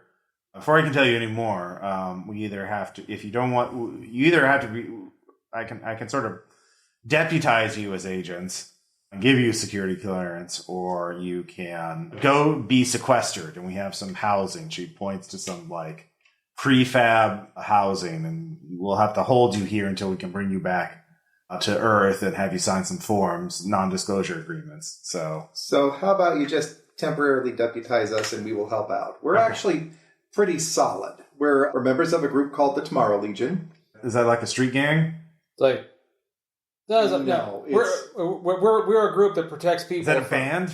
We're a group that protects people from dangerous supernatural things. Oh, so you're a cult? No, we're actually your colleagues, but from an alternate world. See, your symbol is a triangle, our symbol is a square. But we're about the same thing as you guys, but we're just from a different alternate reality. Oh yeah, that's like Captain Steve. How you doing? Okay. All right, so you have to take the agent's exam to prove we can trust you. Absolutely. So the first, she takes you to a pit, a stone pit, and inside of there is a weird like pillar of like electronics and like weird just sparking energy. So that's the doppelganger detector. So it'll if you're a doppelganger or you have a little alien in your head that controls your thoughts or anything like that. Grandma talked about them once. Yeah, it'll detect it and then it'll atomize you. So all right, I'll jump down. Let's do it. all right. I'm trying to be civil so fucking hard. It's hard. I'm being civil because I love this. Yeah. All right. So you step down the pit, and it starts charging up, and it just releases this wave of energy. Doppelganger detector online. Yeah, what does it feel like to be hit by the waves of the doppelganger detector? It's like a massage. It's like vibrations. It's like it feels nice. Cranberry, what about you? I've never been more turned on in my life. Stetson shits himself. As a matter of course. I mean, yeah, he's a bird. They do that. 44, what about you? It just makes all of the hair on my arms stand up on end for a moment. Like when you rub balloons and then you hold the balloon. Actually, yeah, maybe that's how. Oh, it's just okay. You're not possessed, secretly aliens, robots, or you are who you say you are. I'm really surprised that you passed because. Like, is there something wrong? You just okay. All right. Step 2 is competency. So, what kind of skills do you have to bring to the agency? So, we can do a shooting test to see if you're a good security specialist. We have a speed test of. Actually, just what kind of weapons are they wielding? Like projectile bullet? They look like projectile weapons, but they have a lot of weird aftermarket like things on them. And so this looks like a normal pistol, but this actually shoots energy. Like, oh, that's amazing. Like, well, I mean, yeah, like, okay, like qualifications. Like, well, we've been serving together in the same army for like what, years now? I got a laser pistol too. You ain't special. Well, so if you want to be security specialist, you have to take a shooting test. If you neither of you happen to be experts in the occult, are you? You look like you might. Yes, indeed. I might indeed be an expert of the occult. So there's like a flashcards, but for occult symbols. Oh my god, are they doing the? Yeah, that's awesome. Or yeah, do you have any unique abilities you want to share? Actually, yeah, I'll wrestle Tim's for you. No, we don't need wrestlers. Well, that's kind of what I do. I'm a fighter. I get up close. Like I'm a specialist in CQB, close combat brawling. Oh, okay. Well, he's also really charming too. Yeah, I mean, look at me. I'm very pretty. That's so true. Pretty? Well, we're dealing with like things like vampires and demons and like well, yeah, I wrestle those. Like shooting test. Can I use my own gun? Sure. All right. This is my plasma pulse projector. Yeah, her eyes. He loves showing off his toys. He does. All right, make a shooting test. Blow them away, figuratively, There's a bunch not of literally. Rocks that they've telekinetically floated up. Of course, now it happens. 18. Yeah, all right. You fucking 100% that shooting test, just blowing all the moving rocks. Like, I'm a surgeon with this thing. Oh, sure, yeah. Then just like, I mean, I saved up for this bad boy. Actually, I'll turn a shot. But I'll turn did I pass? Yes, you did. You can keep your own weapon even. Okay, so pretty good shot. But I think I might be able to do pretty good too. Javelin. Okay, yeah, roll athletics for. Oh my god, magic javelins! It's like the bone javelins. Well, they're pure magical energy. Well, that's still a 5. Yeah. And so, do you want to do the shooting as well, or do you want to prove your occult knowledge? I use my magic to take one of the rock targets, and then I line it up in such a way that when I fire this rock, it eliminates all the others. And then that rock is smashed upon a wall. All right, roll spellcasting. Do you have a spell that does that? I think he has telekinesis. Let me try that one again. All right. Telekinesis? Yeah. 4, 6. Try that again. All right. Fine. There we go. Oh, shit, yeah. All right, there we go. With an 11, Jesus Christ, yeah. You fucking annihilate the rock. So she's very... All right, you have competence, all right. And the last thing is just the oath, where you have to swear on this object of authority. So it is, all of you can sense that this is a magical object, but it appears as to you a true symbol of authority, of righteous authority. So, what does it appear as to you, Steve? Photograph of my grandmother. It's like paw. All right. She doesn't brook no shit. Yeah. It looks like an egg. And swear. And what? Let's see here. It just looks like a holy Bible to me. All right. A Gideon Bible from a hotel. Yeah. 944. What does it look like to you? It actually looks like a leash. Okay. Yeah. So all of you swear to this, and you can feel, betraying the triangle agency in any material way would have actual consequences for you. Can I just mouth the words? I've done it in church plenty of times. Well, you can roll. You can roll a cult to try and get around it. Yeah. 5. Yeah, you could kind of mealy mouth it, so it's not the lock on you is not nearly as strong. So. I would also do the same thing. I've sworn my loyalty twice. Sure. I do not want a third master, and I know I've got an occult rating on here somewhere. There it is. Mm-hmm. Will a 5 do it? Yeah, 5 dinner for him. So yeah. So she swears you in to the Triangle Agency as new deputy agents. And she says, all right, well, this Pocky universe we've been studying for centuries, or well, not centuries, but for years. And it's the source of the pyramid, a cosmic pyramid that exists in many universes and many times. And unfortunately, recently there was an intrusion. And we call it the intrusion. It's a hostile dimensional invader. And it possessed a lot of our agents and turned them into undead puppets. And it's being led by my brother, well, Steve, my cousin. That's unfortunate. Yeah. Yeah, evil Steve, as we call him. So, yeah, so we're in a stalemate. We've been fighting. We can't, neither side's been able to, get a decisive upper hand. Recently, there have been some other visitors. There was a robot or a cyborg, I'm not sure exactly which, who warned us actually about other intruders, but you seem trustworthy. Very. And he helped us at first because we were losing, but then he switched sides and he's been helping the intrusion. So I'm not really sure what his game is. There's a very large giant with 100 arms nearby, but it's been sleeping, and it found an equally large television and has been watching television when it wakes up. And somehow it has beer. It always has beer. That absolutely tracks. Yeah.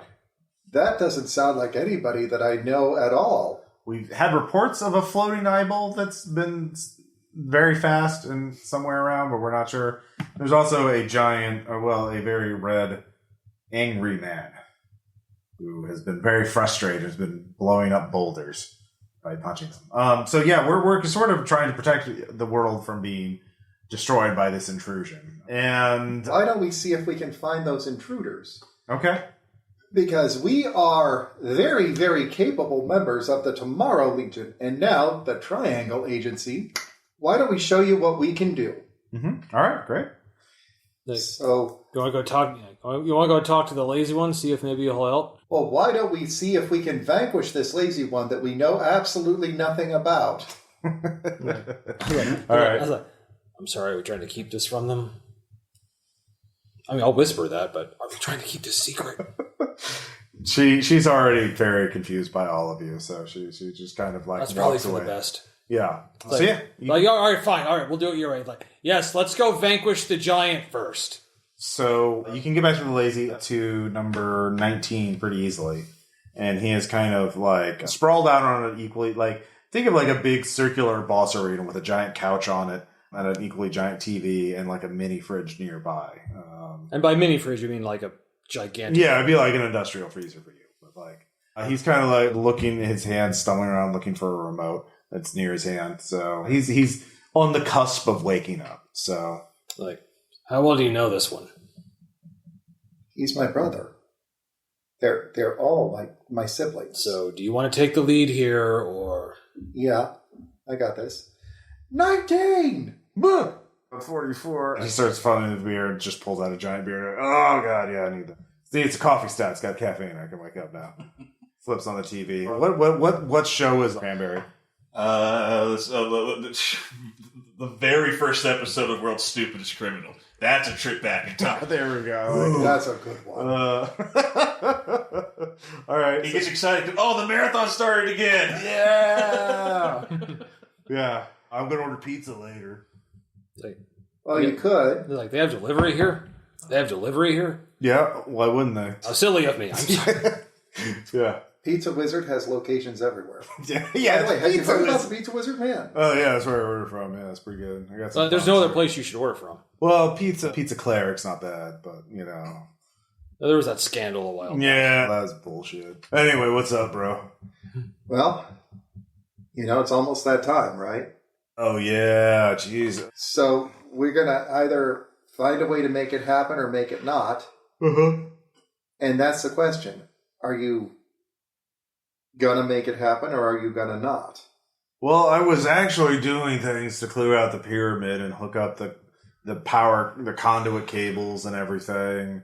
But then all these undead guys started attacking and they started wrecking the equipment and everything. And like, 12 said he was going to take care of that. And he just told me, he said he set up a place for me to wait it out. And I was here. And then they had this fucking marathon on. Like, oh God, it's so fucking funny, bro. Wait. This guy okay. So it just shows this warehouse right here. And 19, so like there's focus. Okay. But look, he's Focus. gonna fall through the ceiling. It's really funny. And he's like, oh, I landed right on his back. That's so fucking Oh funny. man, here comes Dane Cook. He's going to give him a zinger. Yeah. Sorry, yo, what's up, bro? So, look, we got to do the thing. Yeah. Because if we don't do the thing, It ain't getting done? it's not going to Oh, happen. okay, yeah. So we got to make sure that the thing happens. Yeah. And once the thing happens, we're all free. Yeah. That's the deal, right? Yeah. I know, but And then you can watch whatever you 12 want. got me. Yeah, I know, but 12 was talking about like how it was better because the boss was really working. The master was really working for us because he's the one paying all the bills, and we just got to keep doing this. And like, I don't know what I'm going to do after this. Well, It's like there's a lot of it things. took me 18 years to get a 4-year degree because I didn't know what I was going to do after I graduated. I found a lot of great things in the Americas. Like, I'm pretty sure that if you drop my name to the Tomorrow Legion, look, you're super strong. That's one of the things about you, right? Hell yeah. And you Hell yeah, know bro. that if you do like 4 hours of lifting, Yeah. you get like a week off, right? Okay. Oh shit. All right. So how does that sound? A job where you can actually get paid to be lazy just by working a little and then taking all the fucking time off. That sounds pretty sweet, bro. Not gonna I can hook you up with that gig, but the problem is Okay. you gotta drop the collar first. Like, they made an exception for me, but they're not going to make that same exception for everybody else. So once Master does the thing, you can come work for the Tomorrow Legion. And when I say work, I mean, dude, Mario Kart. Yeah. Okay. And why settle for Pizza Wizard Pizza? Steve, Yeah. Do you have one of those gourmet trail rations that you always seem to stockpile with all of the fancy stuff in them? Like, oh yeah, this was the project I was working on to improve the rations for the Tomorrow Legion. Yeah. This one, like this. Get one to 19. See what he thinks. This one is chicken a la keen. Oh, it's pretty good, bro. Thanks. I've been trying to improve them. Yeah, it's really good. I like the part where it tastes good. He's getting ready to throw down with like the god of cookery, man. Oh shit! All right. Well, okay. So so 12 doesn't want this to end. So what he's been doing is been helping one side and then the other. As long as there's fighting going on, then we can't use the pyramid. Right. So like we got to defeat one side or the other. Well, the intrusion's not gonna let you use the pyramids. You got to defeat the intrusion. They're just assholes. Right. And so if we get all 4 of us on the intrusion, we can take them. I don't know. The intrusion's pretty powerful, but I think Okay. there's fucking 39. 39 will figure that shit out. 39's That's what she did. yeah. 39. You got the problem with 39 is she's really pissed off about this, so she's doing her flying in space thing. So you gotta just fly out like that direction and you'll find her, but you gotta fly, bro. I can do that. You look like a wizard. Finally, a compliment. Yeah. Are you a wizard? It's like, what the fuck do you want? Can you cast a flight spell, bro? Yes. Oh, okay. Well, if you cast a flight spell, you can fly over there where the floating eyeball is. All right, I guess I'll do this. Okay. Well, you can or I can. Hang on. I just need to get this off. It's getting in the way. Yeah, it's weird looking armor, bro. For my money, Pizza Druid is best. They have the new lone stuffed crust. All the all natural ingredients is pretty good. It's very organic. Yeah, but Farm have to you had table, yeah. Have you had Pizza Warlock? Wicker man to table. Wicker Man. Wicker man grills. Wicker man fired pizza. Yeah, there we go. We had to workshop that. Real wicker fired pizza. Yeah. You get that wicker taste. Tastes like Christopher Lee. Or no, who's the other guy? Nicolas Cage? No. It tastes like Nicolas Cage. So go ahead and make a spellcasting check, and you can activate your tattoo. Mm-hmm. There we are. 5. All right. Yep. We got a griffin. All right, so you two start flying out. You can just hang out with 19. So marathon's still going on? Yeah, it's a marathon, bro. Like, got any more beer in there? Oh, yeah, what do you want? Like something dark. Oh, yeah, here we go. Like, sweet. Yeah. All right. I'll join him. Yeah. So you're just hanging out with a 100 arms guy, and He seems nice. yeah, he's just lazy. And the two of you hear the screaming first. It's just like, just a scream of frustration, just resounding around the cosmos. And you see a giant floating eye just flying and screaming through space. Hey, sis? Hey. Oh, 44. Yeah, how goes it? I'm pissed. I can tell. That is the angry scream into the cosmos. It's not the despair scream into the cosmos. No, I'm pissed because I didn't know 12 was such a bitch. He's trying to just keep us trapped because he doesn't want to. He wants to keep, because he was technically in charge. Was he? Was he really? Well, he was running the household and everything, and He was I embezzling. think 2 was actually always in charge. Oh, 2's gone. I know 2's gone. But I've been to the house. it was, I think 12's been embezzling, I think is the main thing. Sounds about right. 12's always been a bastard. Yeah, so if you're here, I guess you already talked to 19. You got him around. Yeah, the problem is the intrusion's too powerful to fight, even with all of us put together. But I think those triangle agency people have access to some really powerful artifacts. So if you can find out if they have some kind of secret weapon and how to activate that secret weapon, that would be the key to defeating the intrusion. Well, we can probably do that. I just need to spin it to where they think that you guys are going to be working with me and working for them. Okay, yeah. Well, I'll go hang out with 19 now. Now that you're here, the actual helpful person, aside from, I know 92 would be here if they could get here, but yeah, it was really tricky for us to get in here. I had to hide behind a crate. It was awful. Hide behind a crate, you say? So, all right. So she's on the thing. Also, if you want to find 13, he's just it's off. He's off. She somehow indicates the direction by, I guess, blinking. Just kind of looking at her direction. Yeah, you'll hear the sounds of He went boulders being that exploded, and so you can find 13 when you hear the boulders exploding. So you can recruit him or not, but he's just an asshole. So he's just frustrated too. But I think he's happy here because he gets to punch as many boulders as he wants. So you recruit her, and you can go back to the Triangle Agency or try and get 13. What do you think, Cranberry? Do we need more? Or do you think that the I Triangle think we've got Agency... enough chefs in the kitchen, you know what I mean? Okay. But unless you have sentiments towards 13, in which case, one big happy family. 13 has never been happy. Okay, so we should 13 skip... will never be happy. All right, we should skip this shitbird then. All right. So you go back to the Triangle Agency. Like, hey. And you explain what you've learned so far. And Jay, she is like, oh, well, we do have one artifact that can destroy anything. We call it the toaster because it looks like a toaster. It's not a toaster, but it looks like one. Does it fry bread? It toasts bread, but if you load it, and normally it toasts it just fine, except for sourdough. Put sourdough bread in it, then anything within a 10 meter radius is disintegrated. No matter what they are, utterly destroyed, utterly annihilated. So damn, yeah, that is a selective toaster. Yeah, but only when it pops out. So it's at that split instant. So yeah, it's very powerful, but we need to and it has to be in plain sight. It has a line of sight. So even paper would block it. But yeah, it's very weird. We built a chamber for it and a remote mechanism to activate it without someone being in the room. So if you can lure somebody in that room and keep them there for the amount of time it takes to toast the bread, it would destroy them. I don't know how this works either. They're objects of great power. It's a very original phrase. Yeah. So basically what we need to do is we need to grab 12, throw 12 in the toaster room, and that will stop the incursion. No, the intrusion is a separate entity. Oh. It was already here. It's a powerful cosmic entity. So we throw all of the undead into the room with the toaster? Well, no, you get the intrusion. You lure the intrusion in there.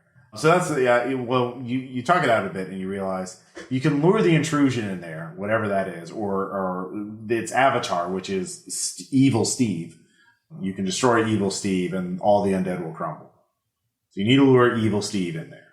Her brother possessed by the intrusion. Okay, we can do that. Okay. So I bait him. Well, first you have to get to him. Oh.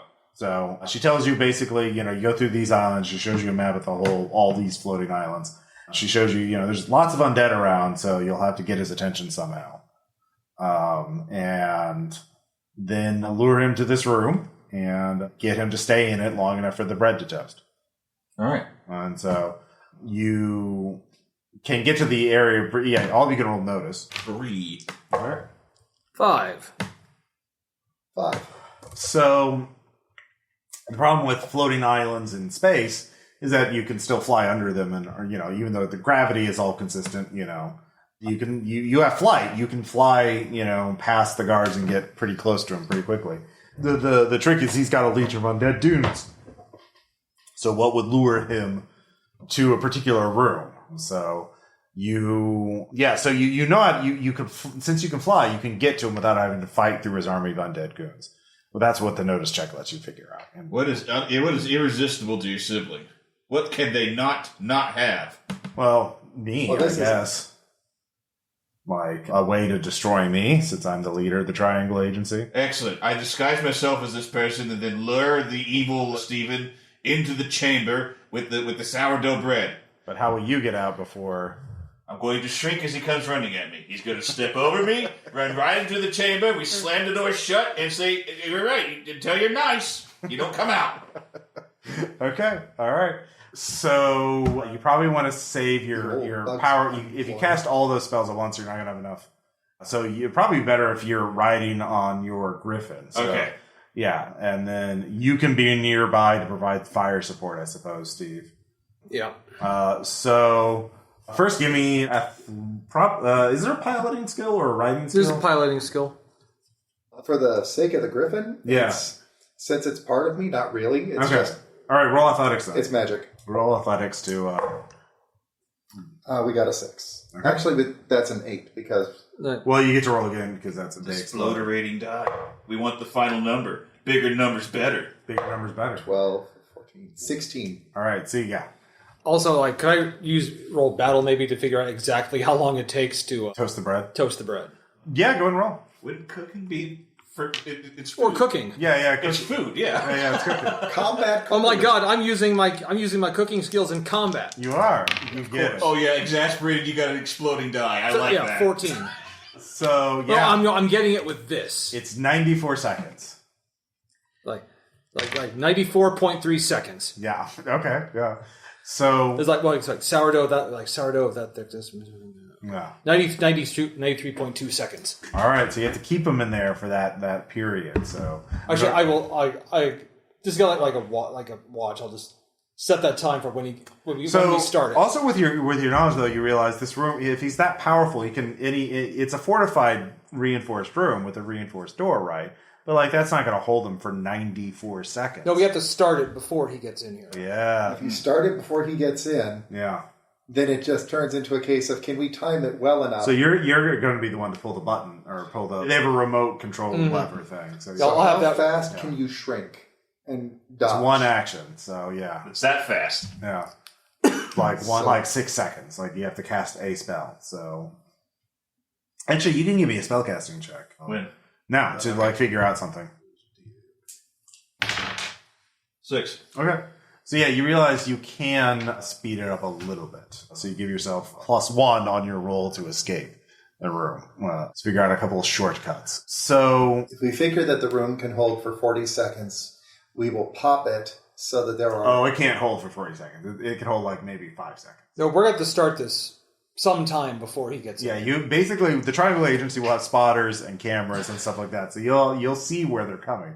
So you'll be the one to judge how much time. But basically, you two run in there, you get out, and then he fries because that door is only going to last a few seconds. It's a big, heavily reinforced door, but like he's like practically a god. So yeah, he is an avatar of a god basically. So yeah, he no door can hold him. So it's going to be fractions of a second. So instead of Hodor's, no door. Yeah. So yeah, you just have the door open. The door is more of a suggestion. I mean, the door's open right now, obviously. Maybe like when you're running in there, close it and like try to seal it like you're trying to keep him out. Yeah. I mean, it'll hold him for a few seconds. So, but anyways, you make this awesome, flight around him, doing barrel rolls, and he sees you. So, how are you taunting evil Steve? What is the cruelest thing I could say to this one?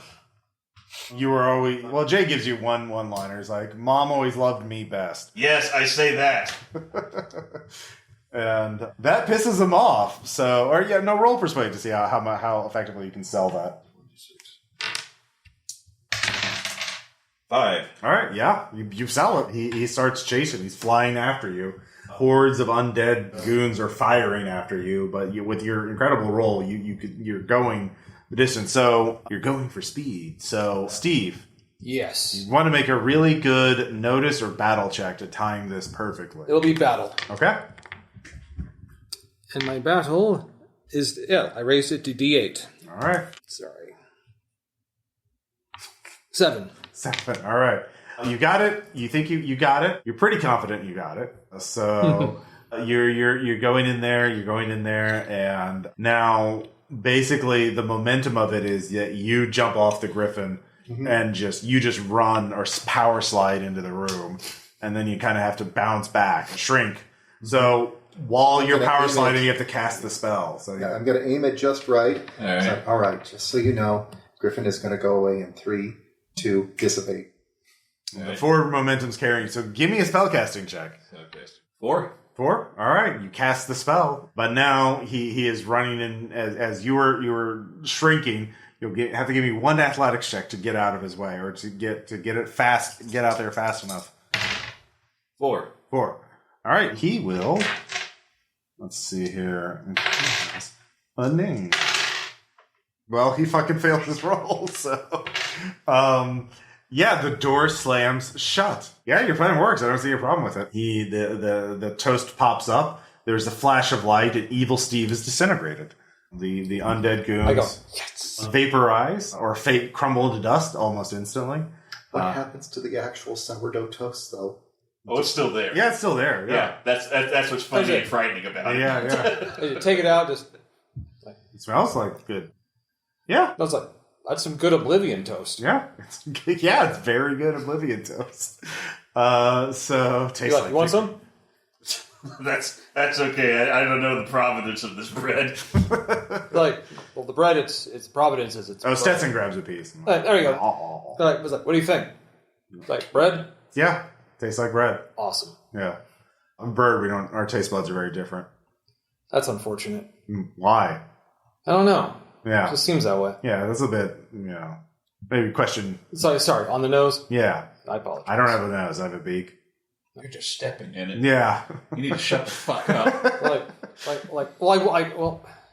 I want to know more well, this is not the time. later. Yeah. So. Exposition up in the control zone is not. Yeah. Or is it? So yeah, you've defeated the intrusion. So all that's left is for you to call the master and see him leave. Yeah, about that. So I need you guys to get these triangle guys out of here. Oh, yeah. You especially. Okay. Let's see here. Assuming my disguise is still functional, I assume the authority of the person I'm impersonating, and I direct the triangle dudes away. Well, I mean, the disguise won't last. I mean, she's still right there too, though. Remember? Oh. Yeah. You'd have to explain it to her. I'll just go like, hey, this whole place is about to go completely sideways. We need to leave. A lie. Yeah. Yes. Well, Total lie. the pyramid. At this point, sorry, which one was it? The eyeball one? 39? 39. Yeah, shows up. Well, no, we can channel the energy back onto the other side of the portal. Like that's a coalition factory, so we can leave this place safe and just shunt it all on Earth. That is probably the best, because, these triangle guys didn't ask for this. And screw that Rico family, man. All joining the coalition like that. I don't like their kid. Yeah. So all of you, so you can stay safe here and leave the Triangle Agency here in the void exploring it. It's only been they've been away from Earth for 3 months. Yeah, 3 whole months. Mm-hmm. And so they've gotten kind of used to this place a little bit, but yeah, the real thing is saying goodbye. So the 12 just kind of you don't know what happens to him. He just kind of left or didn't want to linger. We may encounter him later. Yeah. Probably will. So I'll say, 19 actually calls the master. Well, actually, I had to wait for that. Oh, yeah, sorry. So I'm going to get as close to the pyramid as I can, take the tag off of my collar, and snap it. Okay. And what does it look like when you summon your master? Well, to be fair, we described master as hard to look at. So entirely squamous, entirely just shifting, the kind of stuff that just makes your eyes want to explode out of your skull. Oh, he's learned something now by dealing so much with the lower, only the mega damage entities. As since he's a giga-damage from a giga-damage universe, he's learned how to project himself so he looks like what he feels himself is. So what would a kaiju-sized interdimensional office worker look like to you, Cranberry? Let's see here. Could be Dilbert the size of a building. A dragon with a tie. Yeah, a Dilbert Zilla. Let's go with that. All right, yeah. Is that what you see too? It's like what, big dragon kaiju, but wearing a tie. Yeah. Okay. Yeah. So everyone sees a slightly different manifestation of a master. Yeah, and it's like, see, I've learned how to be less threatening. Like as his voice booms and shakes the ground. Oh, sure, yeah. And you've done so well. And well, he knew how to delegate. That's why. And we know that this is the thing that you have been trying to do for so long. But I've also grown stronger, Master, and I can do this. Just gonna embrace his foot. Aww. I can actually hold you for 5 breaths now. Oh, that's good. Growth is a good character trait. That's synergy. It's synergy, yes. Way to elevate your paradigm. But we know that you have to leave. Yes, I have done. I feel if I stay too much longer, I'm going to change the balance of power in this universe. So when you go home, just remember us, hopefully fondly. Of course. One day all of you will ascend to my universe. If this not in this lifetime, then another. As my great junior managers. Yes. You'll be interns first. Oh, yeah. Yeah, I'll put in a good word. I'll put in a letter of recommendation for you. On file. That's all we can ask. I like to think and saying on file like a wind blows forth. Yeah, and then there's this angelic chorus coming from all corners of this universe. Oh, File! yeah, as the pyramid lights up with energy, and there is just this shuddering of power, and everything goes white. And when all of you wake up, you are at the center of a massive crater, and with the 19 and 13 and 39, and Strangely unmolested toaster. yeah, and the toaster. Yeah, exactly. Like, we should probably take that. But the entire factory complex is nothing but a crater, except for Hank and Peggy. They're okay. Thank God. You see this brand KitchenAid stands anything. Because he had to deliver that crate, and so he decided to leave the base with Peggy. The crate saved them. The crate saved them, and you're able to easily teleport back to. Did we leave with the rest of them? Oh, sure, yeah. The former servants, they all need a place to stay at least until they get back on their feet. So He's like, hey, you should come back to Tomorrow Legion. We also protect. What was that country you said? Oh, the Triangle Agency. No, they don't come with you. Oh, okay. No, not the triangles, but just gonna knock on Ragnar's office door. Just, Yes. boss, I did something, and I know that there's going to be an official reprimand on my file. Now, don't be mad. Why? Why would I be mad? Well, you know that thing that you kept telling me I shouldn't do? I did it. Master finally got to go home. Oh, yes. You changed the balance of power in the universe. No, actually, we undid change of balance of power in the universe. Well, I'm gonna have to. Well, I guess it looks like you're gonna be doing a lot of paperwork. Quite a bit. But on the other hand, Paperwork. if you can peek out your office window, I've got brothers and sisters that are looking to join your fine legion. Oh, great. Oh, God. He'd start making calls. Great, we need a lot of recruiters here. God damn it, I need paper. Where's HR? HR. We have an HR emergency. We shouldn't call it H anymore. It's Resources. People resources. Yeah, they're all people. God damn it. So he starts running around. Like, oh, hey, sir. Yeah. This toaster is a weapon of mass destruction. We should probably secure that. All right, yeah. As some rye toast comes out, like makes really good toast though. Okay. Also, that book. You should make sure that book doesn't fall into the wrong Oh, that hands. book disappeared. Like, there's no what book?